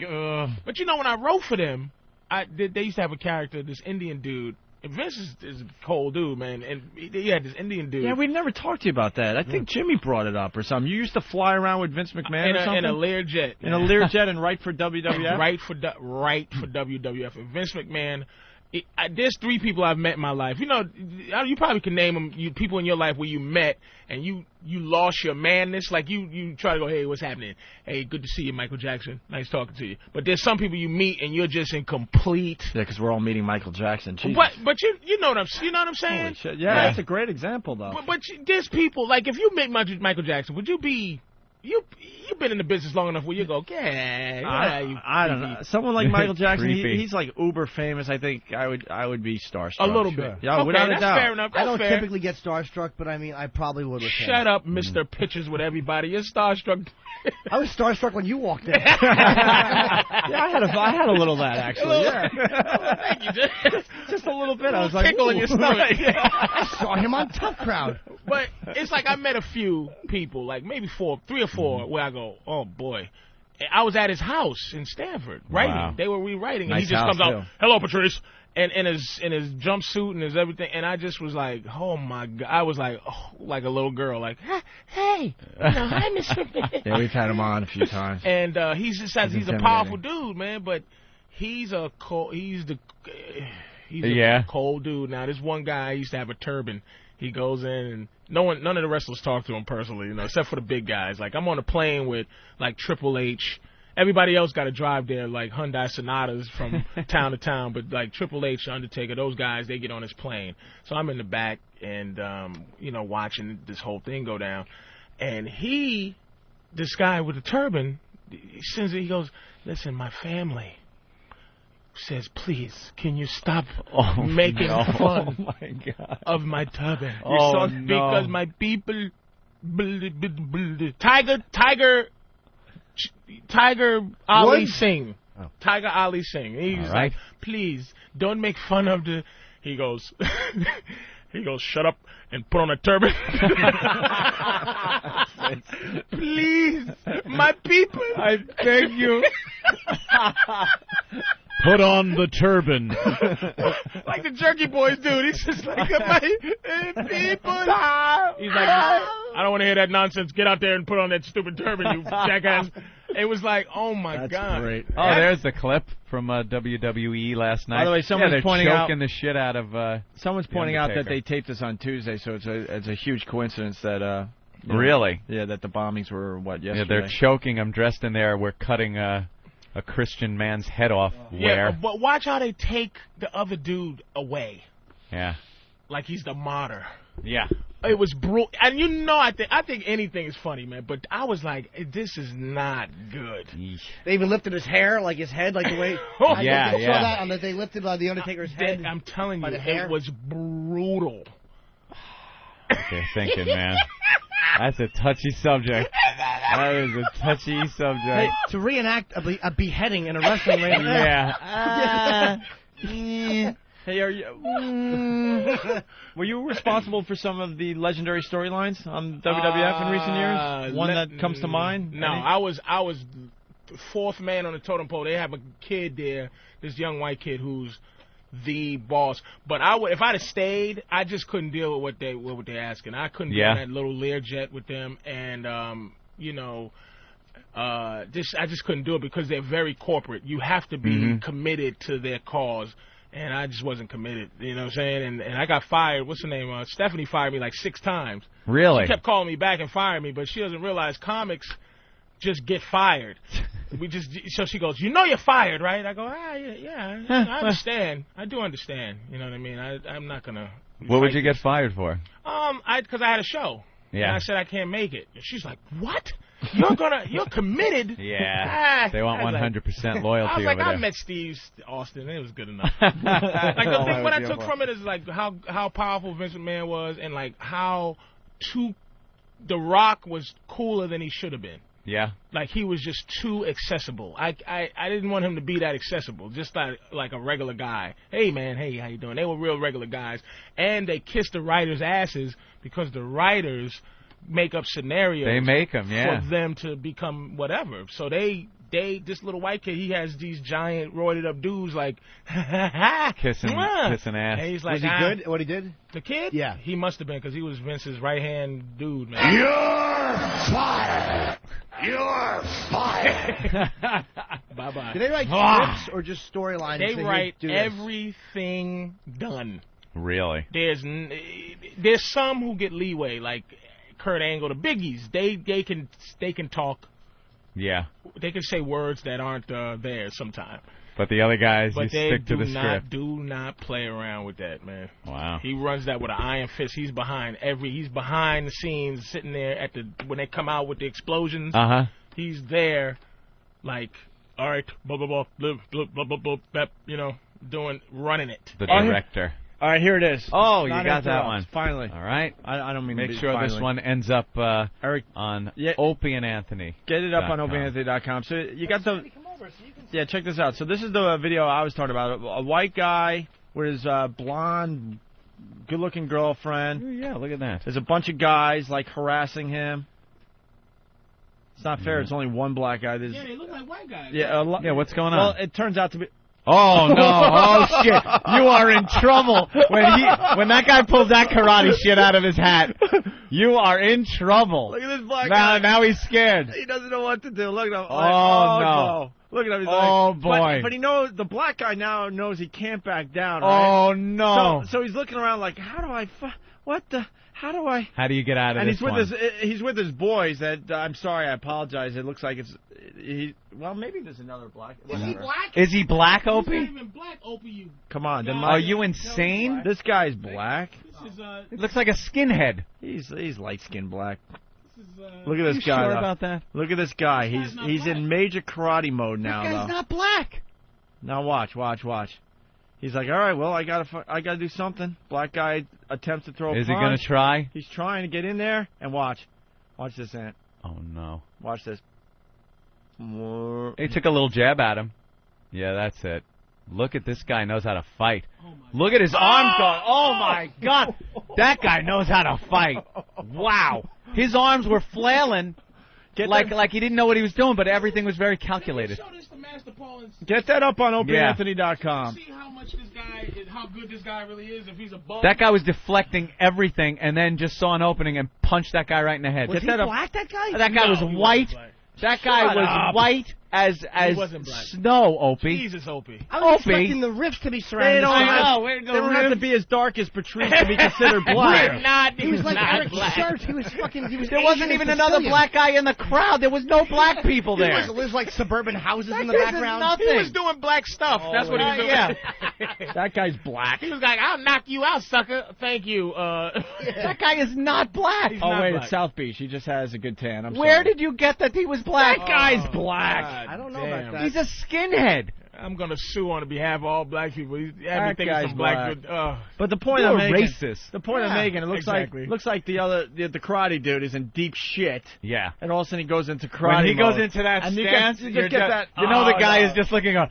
Oh, damn it. Why did I pick this guy? Why did I pick on this guy? But no one goes into a karate stance, so you're going, this guy doesn't know karate. You think? Who does a karate stance? Well, that's what the guy was thinking. Maybe that's what he was thinking. That was what the guy was thinking at first. Look at him. He's blocking everything and comes around with that right and lays him out. And lays out that alleged black guy. That white black guy.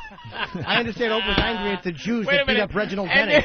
And then Opie, who emphasizes the black guy, then he did a perfect white get out of it. Anyway, my point is, all right. My point is that he got knocked out like a nigga. That was a white guy. A white guy, get out of it. All right, it's a nice, bright, sunny suburban day. Look, you know what? I'm not going to take this abuse. Get a poll up on opieandanthony.com with the video, and we'll have the results on Monday. Of who, if he's black or not? Oh, yeah. I want to know what style that was. That would have been interesting. That was. Oh, that was great. We should ask Master Paul. That was. But it was just very interesting. Showboating. It really, I know, it was very interesting to see the guy going from, oh my God, this poor guy, to holy shit, this guy's got what it takes. How great to know that type of shit where you can get into that stance and just go, all right, come on, motherfucker. Another reason he wasn't black. Yeah. Let's be honest. That no guns. Right. See, Black people you do get the not karate stance. do that anymore. And his boys would have not stood. His boys would have shot him in his back. Yep. Well, Rick's on the line. Rick. Yeah. What's going on, guys? Hey. Rick. How's my favorite little Jimmy Norton doing? Okay. Get to the point, you fucking asshole. Please, Rick. You guys, sometimes you guys got to understand. You have to get right to the point. Other times we could fuck around a little bit. Right. The guy he's fighting is not black. He's a fucking beaner. If you look at Mexican? him, he's got skinny little shorts with his socks pulled not up. black. The guy in the red You shirt Mexican? gets a big wide foot stance. I don't think he was Mexican either. I think he was a white boy because white guys, that happens with white guys. That guy would never feel comfortable enough getting in a karate stance when there's that many black dudes around that's harassing. Yeah. Because, I don't care how good you are at karate. That gun comes out. Somebody's going to get stabbed It's over, or Johnny. shot, period. Right. Well, not that it was a suburban, like they would just tie guys that go to like a suburban. Now, you can look at the houses in the background. That wasn't like a bad neighborhood. Nobody would feel that comfortable in Harlem getting in the karate stance like that. Right. No white guy on planet. He would have said, look, I know karate, please. Or I have a cell phone and I know numbers. Let's go to Brian in Philly. Brian? Hey, I just wanted to say that that white guy went into battle mode, punching out. Damn it. Right? I mean, it's fine and dandy to call the show and go, hey, Ope, hey, Anth, hi, Jimmy, something like that. Fine. But it's the guys that call up and go, hi, Buttercup, and then wait. They wait for a response and then go, all right, what I wanted to say, get to the point. Just say hi to the show. And get to your But point. the point I'm going to make is times where that makes sense. You Of gotta course. know the rhythm of the show. Sometimes Right. we're lazy, slow, suck. Have fun. But then there's times where we're rocking. Let's go. You got to help us and keep us going here. Hi, honey puss. Hi, Ope. Hi, Aunt. Hi, how you doing? Hi, Jimmy, little sugar tits. That's like being on a highway, 70, 75 miles an hour, and for no reason whatsoever, you just decide to go down to 40. Yeah, right. For nothing.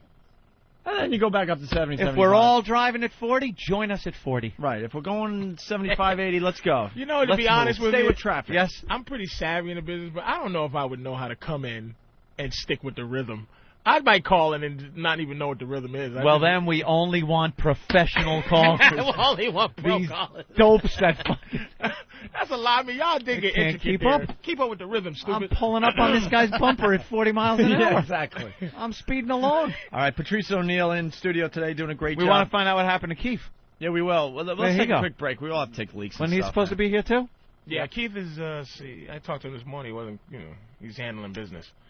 Business. He handles his family's business. Keith is the patriarch. The patriarch? The patriarch of the Robinson clan? Of the clan, man. He has to run business. Yeah. He keeps Does it he have going. something going on, or is he just being Keith? Nah, I believe him, man. I know Nothing when else? Keith is lying, Yeah. when he's just like, I can't, robble, when he's not robble, robble, but he wasn't. He was, you can hear he had something on his mind or whatever. But no one cares. He's still stupid. He should live in New York. So when he has things on his mind, he can come into the radio station. He's in Philly. He's an ass. All right, here we go. Hey, Poe, what do you think? Yeah, Master Poe is studying the video. Poe, have you seen the whole thing? Is he black or white? Well, he's Master Poe. Poe, did you see the guy go into stance? Yeah, and you wouldn't do that in as he was saying, in a bad neighborhood, because they'll just break your leg. Someone that knows how to fight, they'll just crack your leg right in half. Really? Yeah. I don't know. That seems like his leg is outstretched pretty far. Do you watch the UFC? No one does that. No, they get together and just tie people in a knot. But the guy got the job done in the end. Because they can all fight, though. He knew he was fighting some street fighting guy who just was going to box him a little bit. Those guys at the UFC can all do that. But he did like a whole thing with his arms, and it was like, uh-oh, now you're in trouble. What was his style, Paul? I believe it was either wushu or, Kung Fu. Wushu. Yeah, wushu. I like the wushu pork. Right? No, wushu. It was wushu. Yeah, it looked like it, because he had a long stance. Yeah. And when he was shooing the blacks. And if you notice, if you notice, so fucking awful was funny. That's my job. Come up with the bad ones. Thanks, Patrice. He was wushuing. Now the strike at the very end, yeah, was not calculated. No, it wasn't. He What was he doing? I saw his arms like swinging, flailing, but in a defensive mode. Well, he was blocking a lot. Yeah, he was. And then it looked like that right came out. It looked a little calculated. Looked on purpose to me. Yeah. I don't know fighting like Pono's fighting. Yeah. A lot of people are now seeing the video because it's up on opieandanthony.com, and they're starting to say that looks more like a lucky shot. Yeah. Really? Mm-hmm. A lucky white guy shot. Let's just say at least he's mixed. Yeah. He's not a black guy. No, that is absolutely not a black guy. No. And it's not a black area because no one feels that comfortable getting in the stance like that. Nope. I don't know. You might in an area, if you're scared, you might do that just to try to, like, intimidate people. Why do that stance when you could spend that time running as quickly as you can away from... Because you got your chick, which, fine. Hey, sorry. The dude was a sitting duck because, he was there with his chick. He could have got killed, man. It was probably the chick that got him in the situation. Yeah. She was probably... She said, look at that black guy. And the guy wasn't black, and it pissed him off. That's why pimping has to come into focus here. Baby, keep your effing mouth shut. It's easier to smack your bitch than it is getting in a fight. Exactly. Keep her in line. line. Just go shut up and smack her. Keep your bitch in line. Bitch, shut up. Ladies, we spend a lot of time with you acting like we're the toughest thing going, but the reality is we're the biggest wimps going, and please don't get us in trouble out there. Especially with people that are supposed to be black. Holy shit. Might be Mexican. How many times have you had, your girlfriend or something, there's some kind of traffic problem, she's beeping your horn obnoxiously, and then they turn around and there's little old you behind the wheel, like, thanks. Or they blurt out stuff like, go fuck yourself. And you're, now I'm the guy. Now I might as well have said it. Your girl's not. Nah, she doesn't say that. No confrontations like My that. brand In the movie not a theater, big mouth either. she said something in the movie theater once. Yeah. So why don't you shut the fuck up to some Hispanic woman. Damn it, Sean from Jersey. And she was with her whole family, and her boyfriend, the Spanish woman's boyfriend, my girlfriend said, why don't you shut the fuck up, because it escalated to that point. And she went, what'd you say? And the boyfriend went, uh-oh, you put her in battle mode. I was like, oh. And I did what any self-respecting guy would do. Got up and left the theater, got the manager. No one. I want the manager. Customer service. Customer service. My movie-going experience has been ruined by this Hispanic woman. If your teeth are under the seat in front of you, press 1. Your girlfriend is being raped. Press 3. If you know the rape you like to see. The movie theater owner, the manager, put me in another theater with the movie that I was watching. I was about half an hour into, I think it was Mission Impossible 2. And another Mission Impossible 2 was starting at a theater next to this one. So he moved me into that theater, and that theater was just full of scared white people that were chased out of the other theater. We're all just looking at each other with no self-respect. Is that Tom Cruise? That's what was happening. Oh, he looked fine. Uh-oh. That's all I was hearing. That happened in War of the Worlds. I just saw War of the Worlds. Really? Uh-oh, watch out. Watch out. Oh, here it comes. You better watch. He gone now. Where they come from? Right out the ground? Oh, boy. right out the ground. Please don't be a stereotype, little girl. What? Getting some of them ringtones going on the phones. Oh, God. Don't fucking... Because black guys don't even talk in the theater no more. We handle quick. It's a quick... Yo, watch the movie. But girls... Yeah. Black parrots. Don't... Girl...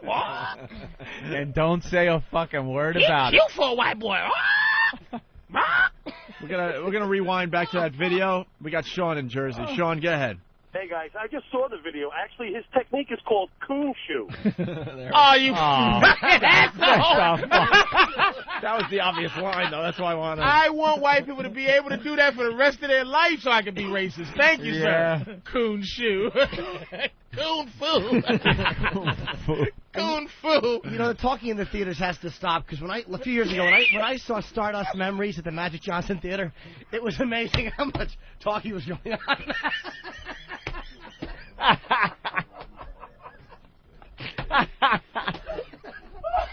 The Magic Johnson Theater. Oh. God damn. Stardust That's a Magic Johnson thing. It is just a chore, though. Some of the things. What's all this slow music? What? I used to go in Brooklyn. I used to go to the movie theater in Brooklyn. It was just a nightmare for me. And now I go to Great Neck, and it's just full of Jews, and they don't talk during the movie. They just sit there and watch the movie. Although I did see Downfall, which was a little odd watching it with a bunch of Jews. And it's a that Hitler, sucks too when there's it's no a Hitler bunker movie. Emotion at the theater either. I mean, War of the Worlds was the people. When I went to see it, it was like parrots in there, but it was still, you know, you need that. You need that energy. You need that. Yeah. Was it a good movie? We're hearing I'm gonna be honest with you. Mm-hmm. It was 2 movies. The greatest movie I ever saw in that particular alien thing, better than anything. And the worst movie I ever saw because of that Dakota Fanning. I've never wished a child was killed in a movie before. You don't like the little Dakota Fanning? She made me sick. She's adorable. She is. There's nothing childlike.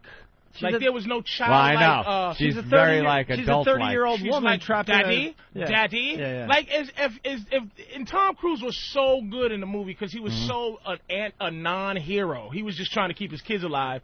One is calling him by his first name, and he's trying to get him to call him Dad. And the other one's like, Daddy, are we going to live today, Dad? It was like you could see that when they said cut, she was going, Steven, did I give you what you needed on that particular... She's like that on every On the award shows, you watch the award shows, she gives speeches. She's like a 30-year-old woman trapped in a 10-year-old body. She ruined the movie for me. Really? I'm telling you how bad she was in that movie. You ever seen any other movies she's in? The De Niro one? The horror movie there with De Niro? Didn't see that. Saw Man on Fire, and she wasn't bad in that because she was kidnapped through the entire movie. Yeah. I've never wished a kid was like, please. I'd like to see her in the Jean-Benet Ramsey story. That'd be great. Her with that little cowboy hat on and a garrote around her throat. Is that just wrong to say that about a kid? Yeah, it probably is. Yeah. Like, but not her dead as a person, but in the movie, just have her killed. Just get rid of her. Right away, early on. The aliens, Daddy. Right. Well, we're going to continue with Patrice O'Neal. Are we plugging anything? I'm doing Caroline's tonight with Voss. Ooh. Voss and Bonnie. Oh, what time? Right, the dynamic duo. I don't know, whenever Voss crawls out of Bonnie's asshole for 5 seconds, we're going to do a comedy show. So I want to go down there 12:30. Tonight. Oh, you're doing the late show or whatever? The late show is me, Greer, Voss, Bonnie, and whoever comes through. Oh, tonight's a Friday. I thought it was Thursday. I know, I'm thinking Friday. I thought it was Wednesday, actually. Oh, wow. Wednesday? Yeah, because we had a couple of days off. Well, that was good. We'll go to break with the Stephen Lynch song that kind of makes sense now, I guess. It does? It's a song about liking black chicks, basically. Song for every occasion. Yeah, sure. Let's listen to this. A song about the truth. I wrote it about a lady I was seeing not too long ago. Hopefully I'll remember the lyrics this time. Have a seat and listen. Please don't say a thing. In matters of the heart sometimes the truth will have a sting. Just don't take it personally, this is no attack. But we will never last because I'm white and you are also white. I only like black girls, the brown girls, the cafe au lait, the caramel girls and mocha girls just blow me away. If you are Nubian, I want you to be in every fantasy. But if you're white, you say nighty nighty, you're just not the girl for me. Woohoo. Well, her body is a turn-on, curvaceous front and back. Her hair is quite literally an aphrodisiac. Don't call it jungle fever, 'cause that just isn't right. I am not a racist, some of my best friends are white. I just prefer black girls, the brown girls, the cafe au lait, the caramel girls and mocha girls just blow me away. Well, if you're a cracker, you better get blacker, or else you best get out. It is no mystery, I like a sister, see that's what I'm talking about. Ooh. Oh man, I hate vanilla ice cream. White rice is so bland. The milk chocolate melts in your mouth, not in your hand. But color is not the issue here. It's dignity, it's class, it's all about her heart. Okay, it's partly about that ass. I want me some black girls, the brown girls, the cafe au lait, the caramel girls and mocha girls, just blow me away. Well, if you're a honky, you're singing the wrong key, it's the honest truth. The skin that she's dwelling in must contain melanin, that is the fountain of youth.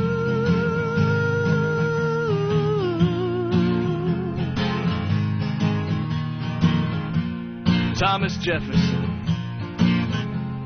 Robert De Niro, was strong thermal,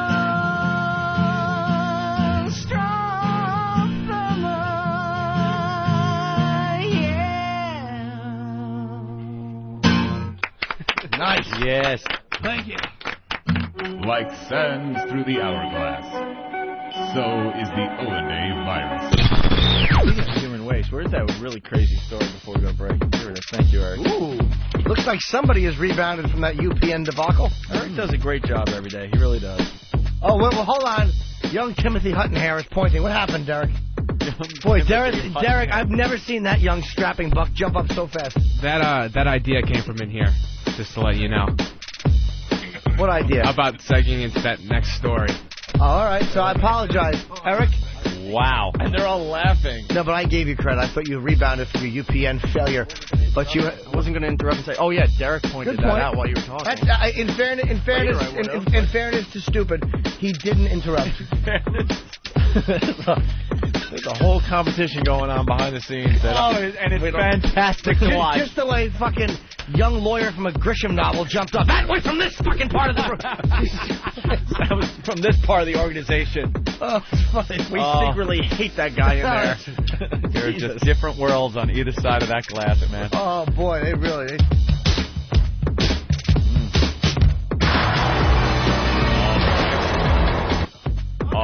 Oh, boy. Look, they are rolling in there. What happened? You plugged your iPod into the computer?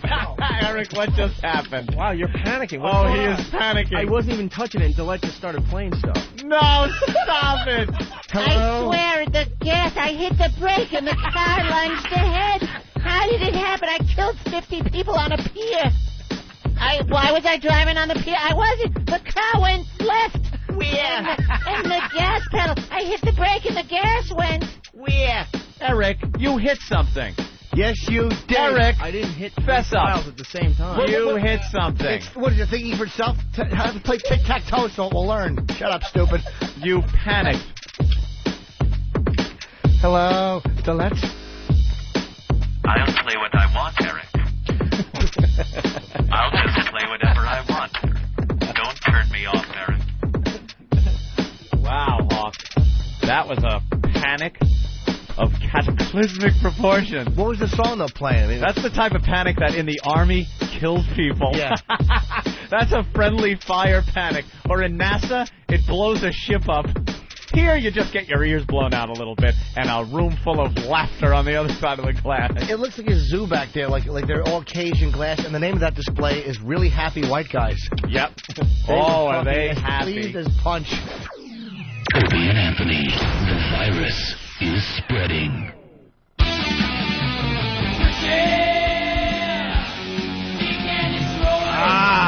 Good old white music. I'm actually enjoying like Norton's intro music to his shows, man. It's like my new favorite. Oh, did you get it? Yeah. Oh man, it used to be Iron Man, but now it's like Norton's intro. I love that song, man. It's National Acrobat off Sabbath 20 Sabbath. Of course, it's Sabbath. Yes. But it has a beat to it. This song is as soon as you cut out the Metallica. Metallica. You like that? Yeah, white guys rule.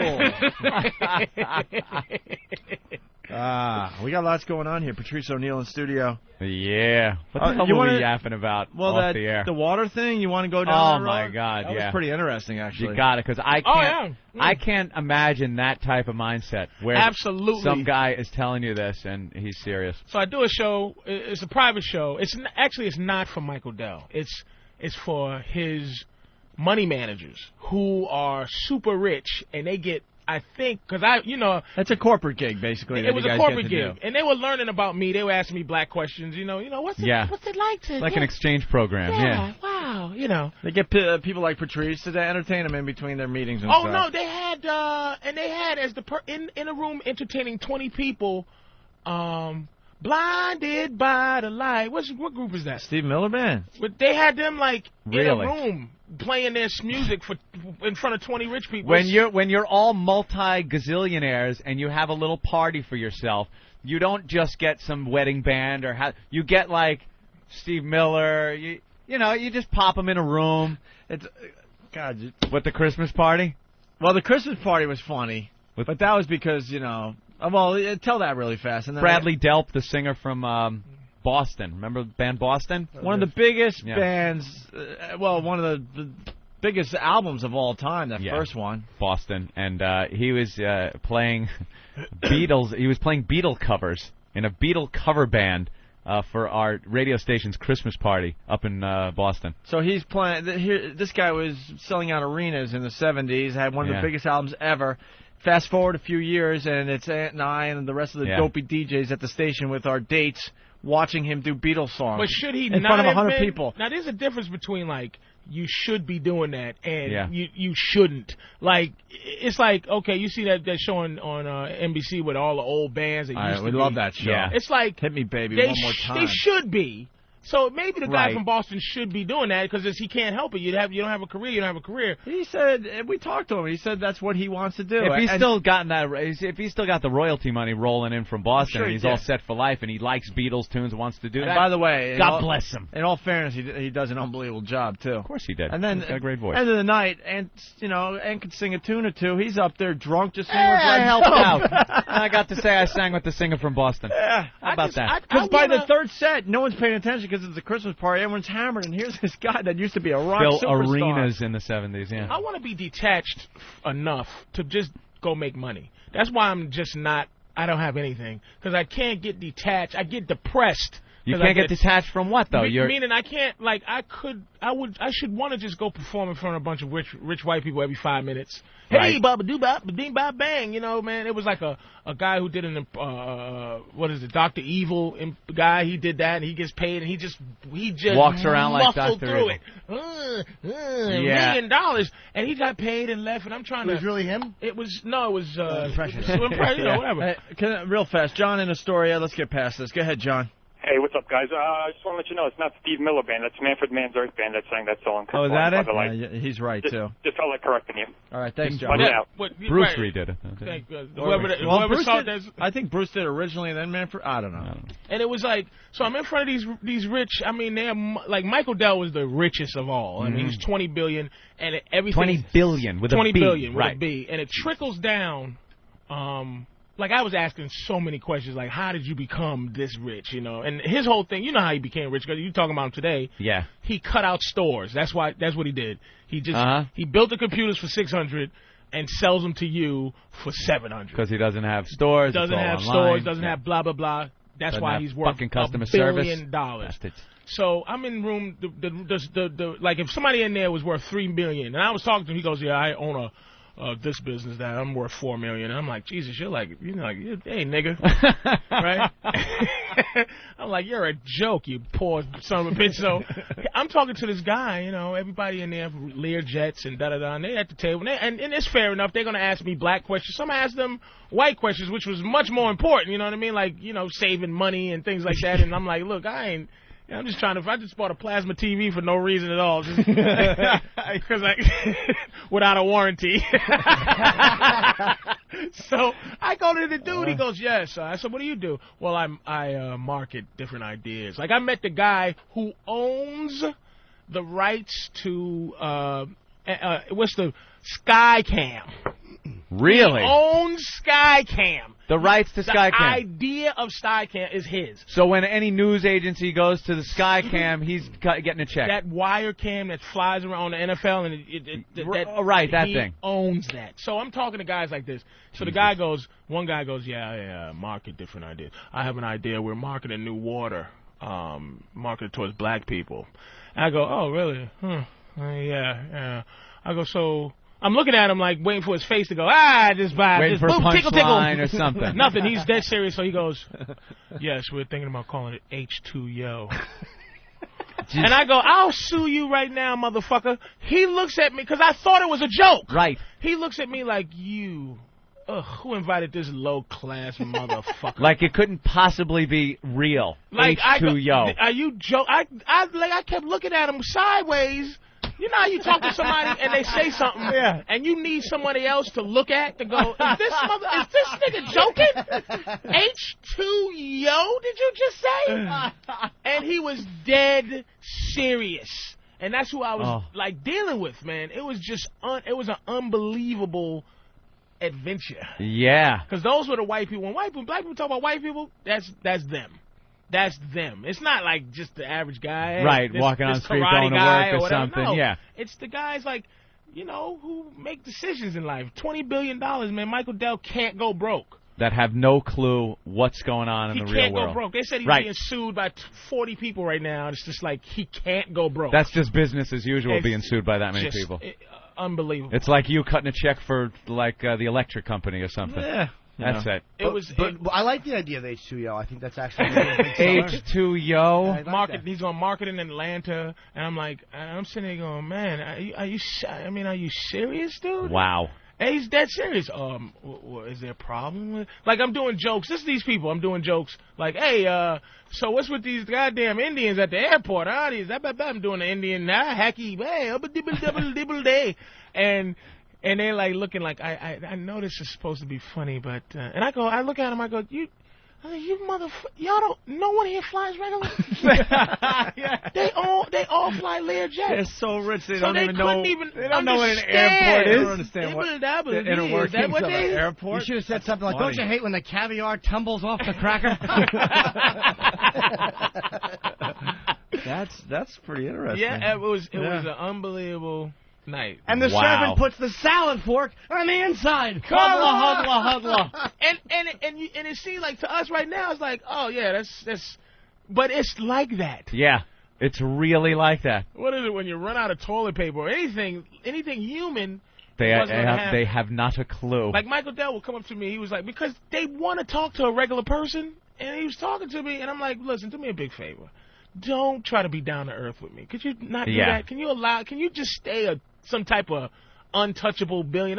Don't put it this way. Don't try to be my friend and not give me $1 million. Right. If you're going to play that shit, cut me a check. Exactly. Do not try to be down to earth with me like a regular guy. Did he hook you up with a free computer at least? Nah, man. I'm looking at, what is that? No, it's not the water. It's just another H2Yo product. H2Yo. You mean he's going to be in court fighting for the name? But you know, it's a cheap, 50 small, Cent and owns, effective noisemaker. Vitamin water. You know that's really? 50 Cent. Really? Vitamin. You know vitamin water. It's taking over the world, of course. That's 50 Cent. Wow. Like he needs more money too. He owns it. Wow. Jesus. Well, you got to give it to him. I guess it works. Did I mess? I hope I didn't mess it up for 50. Well, white people know they drinking this water. Yeah, right. Oh, my God. Yeah. 1 million spit takes just happened. Ooh. What? All right, we got some other things really fast. Anthony, we're doing this assault on the media contest. As long as you don't tell me Biz Markie owns Smart Water. It's the contest is officially on. The month of July is the assault on the media contest. I think I saw one last night online. Yeah, that's the one I'm going to acknowledge here. It's Buffalo Paul. He's in the lead. Yeah. A hardcore fan of the show, a pest, loves spreading the virus in many, many ways in the Buffalo area. He's a true pest of the Opie and Anthony show, Anthony. Well, Buffalo Paul struck WGRZ-TV in Buffalo, an NBC affiliate, early, I guess, yesterday. He executed a flawless assault on the media, they're saying. Yes, it was. Actually, the video's up on opieandanthony.com. No one got fired either. He got assigned behind reporter Claudine Ewing. Photos and videos are up on opieandanthony.com. And the pest who pulls off the best assault on the media will win an XM MiFi and a whole bunch of other cool stuff from the show. We're still trying to figure that out, actually. We want to do concert tickets or something, but it's a national contest, so we got to figure out the prizes. But definitely a MiFi for the best assault on the media in the month of July. And Buffalo Paul is certainly in the lead, okay? I'm looking at it now, and look how he got the names in there, the faces. He moves the sign so you can see the name. And Great job. And he's wearing a official Opie Anthony Spread the Virus T-shirt, Yes, Anthony. he is. That you could get through my brother. That was a great assault. That link is also up on opieanthony.com because my brother now has the Pest T-shirts as well. So yes, Jimmy. I'm just. Isn't that great? That's our thing. We're fucking crazy, man. Oh, that's a sign? Everybody, I saw that in the news. Like, everybody's like, Opie. So annoying. Dude, that's our, it's our pests. thing. Our thing, just to be annoying pests. Somebody sold my satellite radio, so I don't even know anything anymore. They stole your satellite radio? Yeah, broke into my truck, yeah. It got Opie's, too. Yeah, they stole mine. It's a hot item, I guess, to steal. Jeez. What the hell are they going to do with it? It's subscriber-based. It's like They don't know what it is. They just see a little thing mounted. They figure it's a It looks, radar detector. I think they think it's a navigation system or something because what can you really do with it if you steal it out of someone's truck? And then in other Opie and Anthony news, our old producer, good old Rick, has a new job. He does. And he's making the news and TV in San Francisco. Oh. Tsunami song producer to start Bay Area morning show Monday on Wild 94.9. The Morning Doghouse got canned for making offensive comments, and there's an even more controversial personality taking their place. At least there's not many Asians in San Francisco. Yeah, what the fuck is he thinking? Jeez, he went to, like, Asian headquarters. Actually, it's not even his fault. They decided to hire him there, and we wish him luck, obviously. But yeah, there's a huge. I didn't even think about that. Giant. San Francisco. Yeah. So San Francisco. San Francisco? Yeah, that's where it is. It's They had to make him go all the way to San Francisco, man. Yeah, chased his ass all the way across the country. But if he got kicked out of New York, which is, the worst place you could be in terms of people and what they'll deal with, he's went to PC San Francisco. I know. Oh. They're gonna love his friggin' gay songs and stuff. Oh, poor Rick. I'm so gay. Remember that one? We loved that one. With his AIDS references and everything else. Oh, they'll love him there. So a lot of controversy. I think he's just hoping that all the people that listen don't have the strength to pick up the phone because they're having a bad day. Oh, my God. Oh, my God. I'd love to complain, but I'm just going to pet my dog and wait for my friend to come over. Oh, my God. Little sharp hand in their lap. Oh, he's going to have a good time in San Francisco. Oof. By the way, Clay in Mississippi wants in. Go ahead, Clay. Hey, guys. Hey. Hey, I was just wondering if this H2O was going to be packaged as a 40. Here we go. I can't believe that a stereotypical cracker voice would make a It's like, I want air as a 40. You I can't jackass. believe. Are you driving an Indy car while you're saying that, you dick? Dude, we got to get one caller from Alabama before you get out of here. God damn, let me tell you. God damn, H2O. 40. Oh, you make it sound like a good you got to hear the real people from Alabama. Here's one of Rick's songs, by the way. Which one? He's going to be in the San Francisco market. All right, San Francisco. Here's what you can expect from our own Rick Delgado. Why y'all doing that? His voice, his words.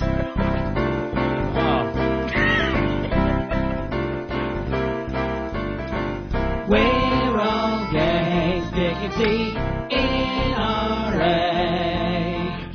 T-cells low, we got the HIV. Welcome to Frisco. It's a great way to lose some weight on our way to Christopher Street. Why don't you have him cancel his ticket to San Francisco? Dead in days, legions all over my face. Pound my eggs and grab some AZZ. You can watch my life wither away on our way to Christopher Street. And how does he go? On our way to Christopher Street. On our way to Christopher Street. Wow.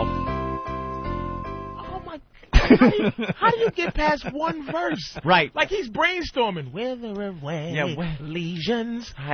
In all fairness, I think he wrote down AIDS key phrases. Dude, in all fairness, we love that song. It makes us laugh a lot. Oh. But we just got him fired. You just got him picketed. Oh, they are not going to play that when he gets there, I'm sure. Somebody is drawing a picket sign right now. Knowing Rick, though, he's the type of guy that'll start the show, he's with that. Is he going to be on the air? Is he just producing? Or I don't know what the deal is, but he'll start with that thing and it's okay. Hey, this is great. Play this. But anyway, it's big news in San Francisco and in the radio community, and I guess the news is all over in San Francisco. I got the story in front of me. So Rick Delgado, the twice-fired former producer of Opie Anthony, and Miss Jones in the Morning will produce Strawberry in the Morning starting Monday at 6. Strawberry in the Morning? Delgado was the guy behind broadcasting a couple allegedly having sex in St. Pat's Cathedral. Really? So Miss Jones is going to San Francisco too? No. Just they all copy each other. So I think that he was saying that he's the former producer of Miss Jones' show. Is going to San Francisco. Okay. For the Strawberry? What? Strawberry in the Morning. Oh, is that him? Strawberry and the Bum Rush. Oh, Strawberry's not even a chick? No, Strawberry's a guy. Oh, God. I was ready to say Strawberry's hot. Thank God I didn't say that. Because there's a chick in the picture. So I'm assuming she's got to be Strawberry. Let's see. Delgado was the guy behind broadcasting a couple allegedly having sex in St. Pat's Cathedral and the one who created a song that made fun of Asian tsunami victims. Now, that song was funny. Come on. Go find your mommy. Yeah. Everyone knows it now. A tree right through your head. All they did was just list real facts. Right. Put it to music. There's a big old wave. The mistake Getting ready to drown you, and you can't breathe because you're underwater, and your lungs are filled with stuff. The mistake he made was he had that song written, and the tragedy wasn't even 24 hours old. Oh, the second it happened. Wait a little while. Just go find your mommy. Child slavery. But what's the name? A double-decker bus. It just exploded. It just exploded in Liverpool Station. Screaming limeys coming out of the subway with blood on their faces. A mommy-less Christmas. Jesus, run, you limey, run. And Angelina Jolie is adopting all of those tsunami kids, by the way. Yeah, she's grabbing them all up. Jeez. Like they're going to be worth something. How about a black kid or something? Just something. Help out. Somebody American, third world American. Get a Puerto Rican. What is that, Strawberry? Yep. Yeah, this gets a little more interesting. The story, station exec Kim Bryant tells a story that explains why she made this controversial hire. Oh, she has to explain herself.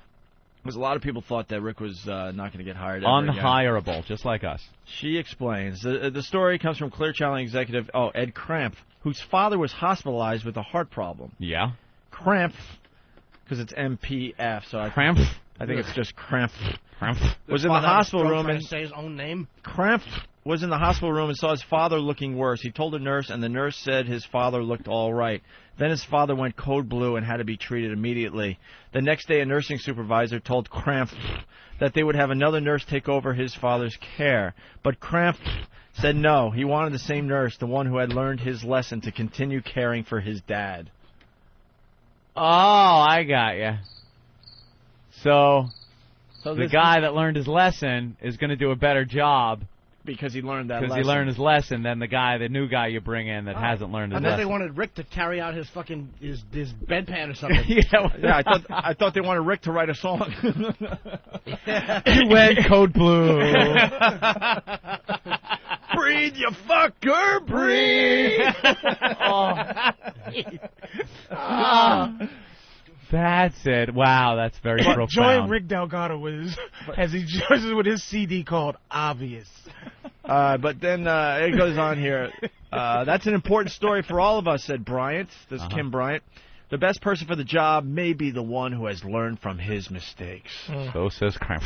It's a gutsy move by Bryant, the highest-ranking female in local radio, who oversees 11 Clear Channel stations, including blah, blah, blah, blah, blah, blah, blah, blah. Clear Channel hired Rick? Yeah. Wow. I wish there was more women like that in the business. Yeah. She's pretty cool. I can't hate her for that. That's a good move. Dude, I applaud them. I give them credit, you know. I mean, Did you guys learn your lesson? Well, no. No, you know what? People think we learned our lesson because, we're not sending people into church to have sex.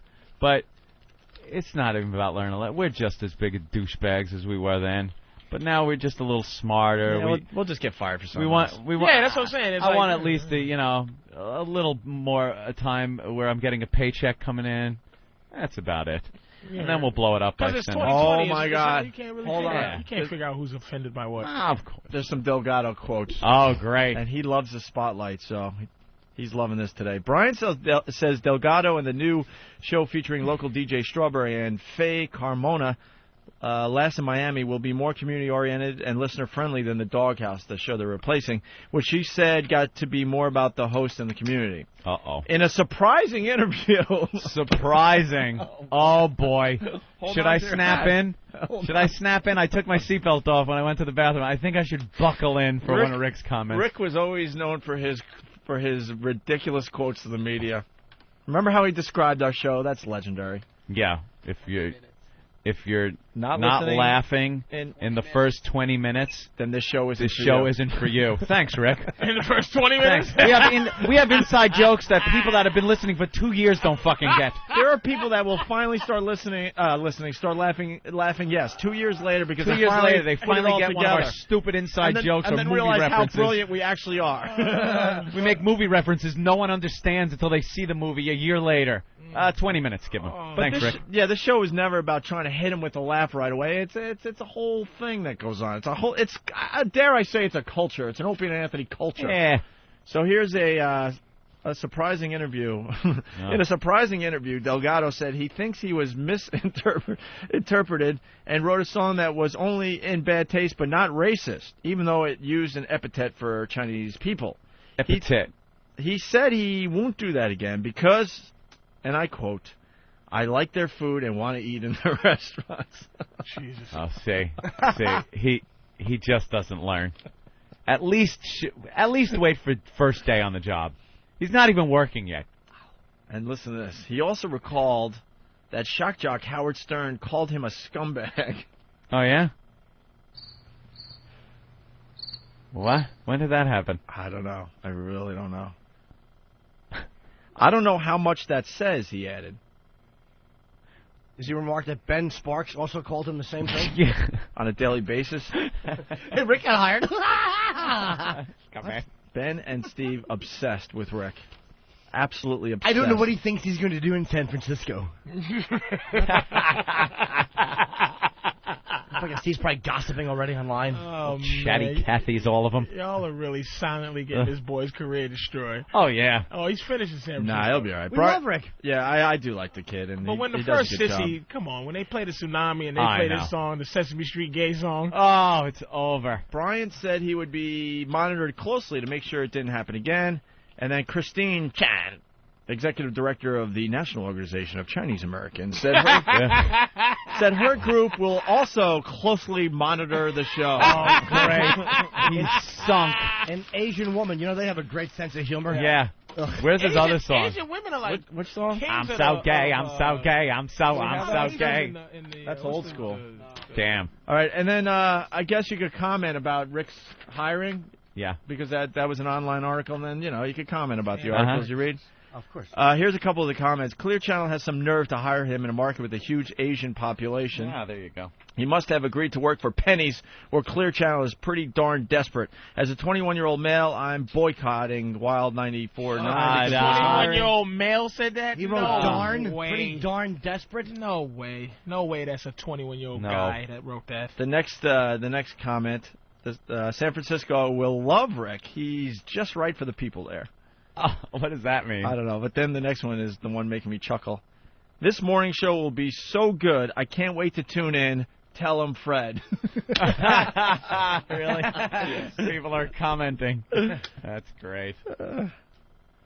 What in the world is 94.9 thinking? This is preposterous and unthinkable with the horrid rap sheet that this guy has had. The Bay is home to diversity and the appreciation of different backgrounds, genders, and ethnicity. This decision will not only lead me to boycott the station, but to also tell other members of the Asian community to beware of what has come about to this station. No one needs you. Bear in mind, Asians really don't have much of a pull. And they're not. Listen, they do not. That's what I couldn't understand from the Hot 97 thing. It's like, when did Asians get fear power? When did we start worrying about? When did that happen? Like, what do they buy? What do people market to Asians for them to destroy a show? Exactly. Besides very small condoms and fucking bowls for their hairdos. But SARS masks. Yeah. Only thing that Asians make me laugh is that when there's an Asian with an American first name and their regular last name. like Jacqueline Wu, Arthur Chien, Teddy Cho, line 3. Peter Cho, yeah, what's that all about? Teddy Cho, line. Oh my God! Marty Yang. Marty Yang. Let's go to Marty Yang for the story. I don't stop it. You know, it's a white dad and an Asian mother. And yeah. I don't want to lose all my culture. All right, we'll keep the last name. Marty Yang. Hello, yes, this is Marty Yang, and I like to say, what? Marty Yang? Stop it. Your name's Marty. Spell your name. 2 squiggle lines, 4 bricks, and a question mark tied in a knot. Yeah, all of a sudden they got like fear power, where people now, you got, watch out, they're going to boycott. Yeah, how can they boycott? I mean, not to say they can't make. I mean, they got people fired from the but. I mean, it's a lot of them, but they're not up there yet. Like the top fear goes to Jews. I said this before. I think black. I think black. Black is second. No, I think black is first. Absolutely not, man. Not in society. Jews get you fired. Black people make you nervous, and they could get you fired. You come off looking like a racist. It's worse than coming off looking like an anti-Semite. Absolutely not. No, I think effing way. I think and so. In show business, I got to agree with Patrice. I'll tell you why. Because when you look at Marlon Brando, the Jews run the business. Well, yeah. Well, but Marlon Brando said it wrong. But what he was saying is every ethnicity has been stereotyped. The blacks, the Italians, everything but Jews. He's like, you never see that stereotype portrayed in films like you would blaxploitation movies or The Godfather or Goodfellas. You never see that Jewish stereotype. I would have to agree and say that that's the most. You think if there were 3 Jews walking in Howard Beach and one of them got beat over the head with a bat, do you honestly think there'd be an outrage and marches and Reverend Al type? Different kind of. It's like black people are afraid of black people's You can marches. just stop right there. They're afraid of our afraid of black people. as a group when we galvanize to not like something. Come in the neighborhood, they're afraid of Jews in terms of. Did he just say anti? I think celebrities should be more afraid of Jews. Maybe the average racist should be more afraid of black people. We'll give and take. I think as far as maybe I'm just thinking more on a personal level as far as radio goes. Let's say radio. You should be more afraid of Jews than black people. No, I'm with Patrice. I think no. Yeah, you know why? Because if there's a Jew that's in charge of the radio station, let's say, he will definitely take it as. Yeah, let's just say there is. You're the CEO of this company.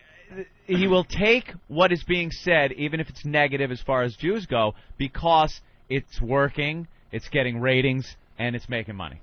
Let's just say. But you're talking about the one Jew who's making them. The one that's making the decision whether to pull the plug based on complaints. Like your Howard Beach thing, I think if you hit like no one likes the curly Q Jews, the ones with the coats walking around. People just want to see them get beat on top of their stupid top hats. The Hasidic. The Hasidic. The Hasidic. With the curly fries hanging from the side of them. The Hasidic. On top of the stupid Give me that dumb top hat. I think we keep going. We're going to find out what's worse. All right, you know what? But it's like black. I agree. Black people in terms of. Like, that's why, like, Abner Louima, Amadou Diallo, this is why, now, look, I tend to believe that those particular cases are worse than Rodney King. That's why I feel. Right. Shot 41 times and the plunge in your ass. But they're African and Haitian. Right. They're not, they ostracize themselves from black people. When black people get on your ass, it's serious business. But we get on your ass in terms of a social in the street level. Oh, you did this to a black person, so a cop choked a black kid, so we're gonna come after him, galvanize. But when it comes to this, show business or one guy saying something and it's anti-Semitic put on it, you're done. But blacks can get it in the news and keep shit in the news and pressure it over the long haul. Where you are, you just whittle away at the bosses wherever you are, and you wind up getting your ass thrown out of there for something you said. Or the only difference with Howard Beach is I don't think that Jews being beat up would tap into that white guilt, and I think that's a big problem with with because there's such a history, like the liberal whites get so guilty, and I'm not blaming all liberals. I'm just saying that white guilt comes out, and that's why, because black people don't really fire you.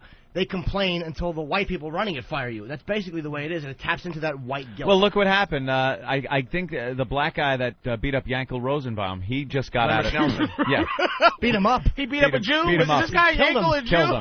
Killed him. Well, he like they did make an error at the hospital too, and he wound up dying. They didn't find a stab wound for hours later. Oh, really? You know, so they were saying, he's just complaining. That's what they do. Yeah, my side. I feel a pain. Oh, always complaining. The man plunged the knife into me. God. Oh my God. Well, you're finding the stab wound. My shoulder hurts. Gives me pain, but I don't want to complain. Jesus. Just a stab wound. Just a stab wound. But he just recently got out. And I think if it was the other way around and it was reversed, I think if a white guy was getting out of prison, you'd hear a little more about it. Like, why is this guy getting out? He killed a black guy. You know, why? I think in those terms, you get more flack from the black community. White guilt again, though, because Lemrick Nelson's black. Whatever the case is, you're getting less flack. Look at this 1,000-year-old white boy they just not putting up for the Mississippi burning thing. Yeah. It's like... What is that? Some now, sorry Negroes. Here's a little something for you. Little something for you. Here's a little something, Negroes. Time to rejoice. Oh, praise Jesus. They locked him up. They locked him up. And finally, Gene Hackman is happy. William Dafoe is happy. That's what they did the movie for. That old guy. He lived his life. Who cares? He's 9,000-year-old racist. Yeah. He's a cantankerous old fellow. They're gonna shaking his fist at the cameras. You know those white the prison gangs. They're gonna make him an honorary like Buddha. I'll be the head muckety muck.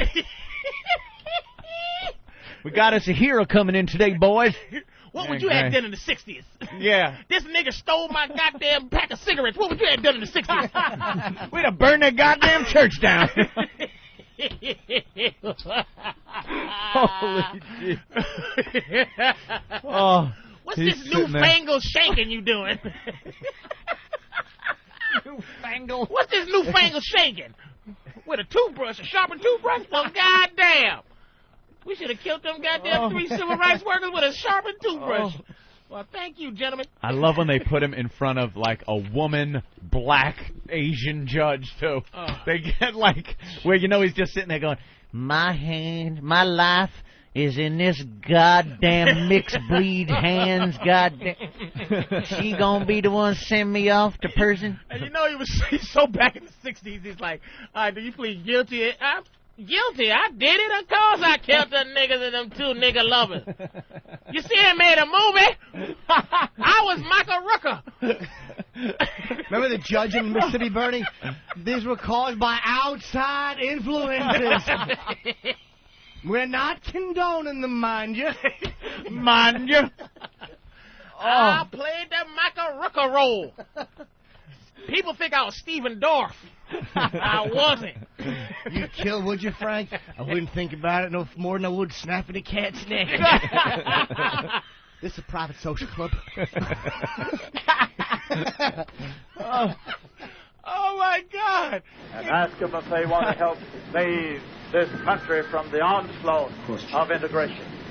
You know, the system is they want to throw white children and colored children into the melting pot of integration, throughout of which will come a conglomerated, mulatto, mongrel class of people. Both races will be destroyed in such a movement. I, for one, under God, will die before I'll yield 1 inch to that kind of a movement.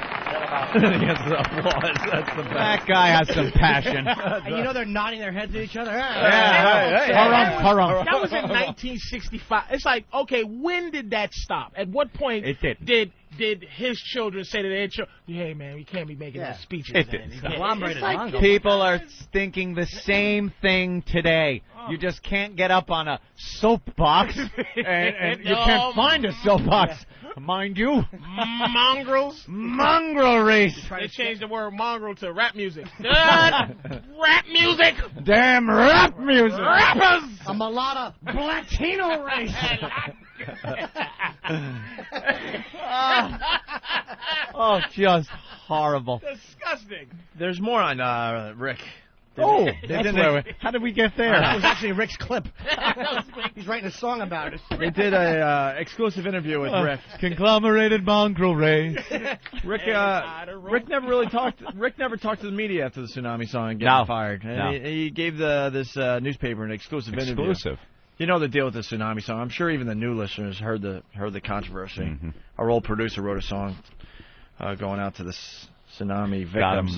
Got himself fired. In an exclusive interview with the Mercury News first reporter on mercurynews.com, Delgado said his earlier actions were edgy but misinterpreted. Of course. And added that he wouldn't change his act very much for the new station. That's good. Smart thing to say going in. Jesus, Rick. Smart. Don't Shut change. up. I'm not going to change. Yeah. Sex in a church, Tsunami songs. Sure, why not? That's not what... AIDS songs. You got to learn your lesson in the end. You got to say, look, I screwed up. It went way too far. You know. Yeah. Or do what Aunt and I do. Don't say much. You don't say anything. And then once you get the job again, and you're here for a while, then you say, we didn't care and we're not sorry. There you go. It was a matter of bad taste, like a blonde joke, Delgado said, of the Tsunami song. Right. He's comparing a Tsunami song to a blonde joke. Yeah. Yeah, sure. How many orphan children does it take to screw in a light bulb? I don't know, 300,000? It's a blonde joke, sure. Same thing. Now blonde jokes and Tsunami jokes. Let's see. Same thing. Oh, man. You hear about the blonde that climbed a palm tree and watched her boyfriend drown? No? She owned it. Oh, when they saw that wave coming, I bet you the eyes got big then. They opened right up, those little slits. Whoa. Oh, what's coming? Wow, another classic Delgado quote. It was a matter of bad taste, like a blonde joke, Delgado said of the Tsunami song, which was set to the tune of We Are the World and made a joke of people dying in the December 26th tsunami. Delgado said the song was meant to parody a then-promised Tsunami song by Sharon Stone and Sharon Osbourne. His job is to say he won't be censored, but he will be, said Bryant. Yeah. Obviously, there's already tension because she's like, you know, the reporter called her and said, this is what your new hire said. And now she's like, he said what? What? What? Compared to Oh, what? boy. Well, his job is to say he won't be censored, but he will be. Oh, no, really? But in her head, she's like, what the What is this guy? Is he? Rick. And then she goes on, we are in it for the long run. We're going to protect our license, and we are here for the community and the listener. The Tsunami song, obviously, people got fired. Rick. How much influence did Rick have when he was working with you guys? On our show? I mean, to you guys. Like, did you go, okay, that's funny, Rick? Or did you go, like, could you go, Rick, beat it? I don't like that. Oh, beat it all the time. Yeah. Like, all you the time. You just made decisions on what all you thought the was time. funny. That's why, you know what? He should not have been fired for the Tsunami song. His job is to, you know, as a producer, is to hand in stuff, and then the host, whether it was Anthony and I at the time or Miss Jones and that crew, then it's up to her to decide, well, should we go with this or but not? do all hosts have that? Did she think she had that? Dude, Miss Jones. That's why she's the biggest pussy in radio, and she will get destroyed now because she has been, you know, made out to be a phony. She's a phony. She's an absolute phony. Rick shouldn't have been fired. She should have been fired. There's no producer that comes running over. Could you see a producer running over, shoving a CD in there and hitting play without the host knowing that it's going to happen? You mean in taking charge? Not on this show, I can't. No, absolutely not. Right. Dude, play this! She was all brave that Holds you day. against the wall with his hog. She was brave that day. Like she backed that song and played it like it was hers, and even had a little rift with the Asian person on the. What happened? What happened? Just Ben walking in. Ben walking into this studio is hysterical. Is this kid black? We don't know what We don't know what he is. He's like that got nigga Seinfeld. hair, man. He's like that Seinfeld episode. White boy with nappy hair. What the hell's wrong with him? I'm just a white boy with good hair. No, you're. But you have like, there's something going on where you got. You're 1% black. You have some black in you. Something's going on. Yeah. Take you to Maury Povich. I hope you're a white mama. Yeah, you're 1% black. Did you ever look back into your history, your family history? Exactly. They did look big. Did your grandmother like hip hop? They haven't found any black people, but they found Thomas Jefferson in there. So. Well, are you serious? Yeah, I swear to God. Yeah. So then, well, Jefferson's been known to. Wait, you're related to knock Thomas off. Jefferson? You sure it's Apparently. not George? Do you get anything for being related to Thomas Jefferson? No, bragging rights. Yeah. Yeah. He's been known to knock off a couple of slave girls, though, in his day. So I've heard. They came forward and said that he was doing that. So yeah, it's obvious. You got. So I think if you got some Thomas Jefferson in you, wow, I think something was going on there. You happy about that, you little coon? Lucky me. You little moon cricket, huh? Porch monkey? Do you get invited to the picnic every year? There's like a Thomas Jefferson picnic every year. Yeah. No. No. What? Any other family members with that hair? I have an uncle. An His uncle? hair just like me. Tom? On my mom's. No? Hank. Uncle Hank? Yeah. And he's got the same hair as you. He But does. everybody else has straight hair? My brother's hair is curly, but not like mine. Like Yeah? loose. You got a big dick?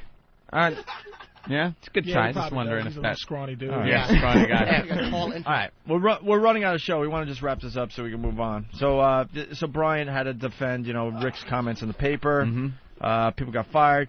It was meant to be a bad spoof of celebrities and telethons. Delgado said, "My job is to put stuff out there and see what gets a reaction. Hopefully, people will get a kick out of it." Yeah, he got a kick right on his ass. And then out the fucking door. And then they talked to this Asian lady, that runs the Asian group out there, and she's like, the use of racial slurs is simply unacceptable, no matter what one's ethnicity is. And Delgado, who is of Spanish and Puerto Rican descent, said he thought racial humor was still acceptable so long as the person making fun of a race is of that race. Oh, What's your favorite racial slur? Mine? What's just the best racial slur?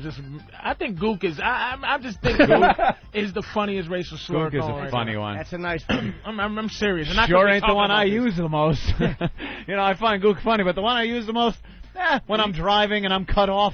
You guys schooled me on this producer. I thought producers had power. No, not at all. I like to call somebody if they don't do what I want, like a lazy Keith. Ah, there you go.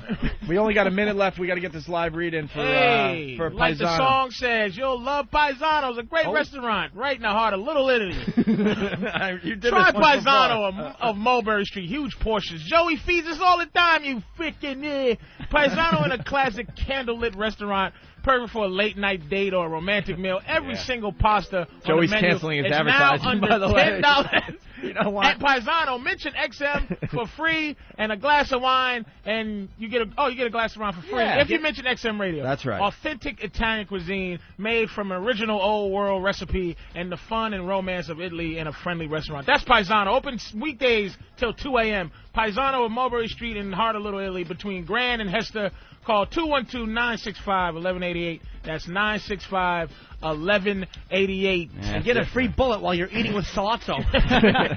We love Paisano Phenomenal. of Mulberry Street. And he's got the tables out on the sidewalk now, so you can do a little people Can I watch come again. meet Joey? Hey, You might want to sit inside. Sit inside. Sit inside. Nicer tables inside. Hey, you want the eggplant? Patrice tonight, by the way, with Boss and Bonnie. I like it. At Caroline's, Patrice O'Neal. I'm definitely going down. So. Yeah, 12:30 tonight or something like that? And tomorrow. Patrice. And Sunday, 10 o'clock. Always a pleasure, my friend. Thank you, gentlemen. And See you Monday.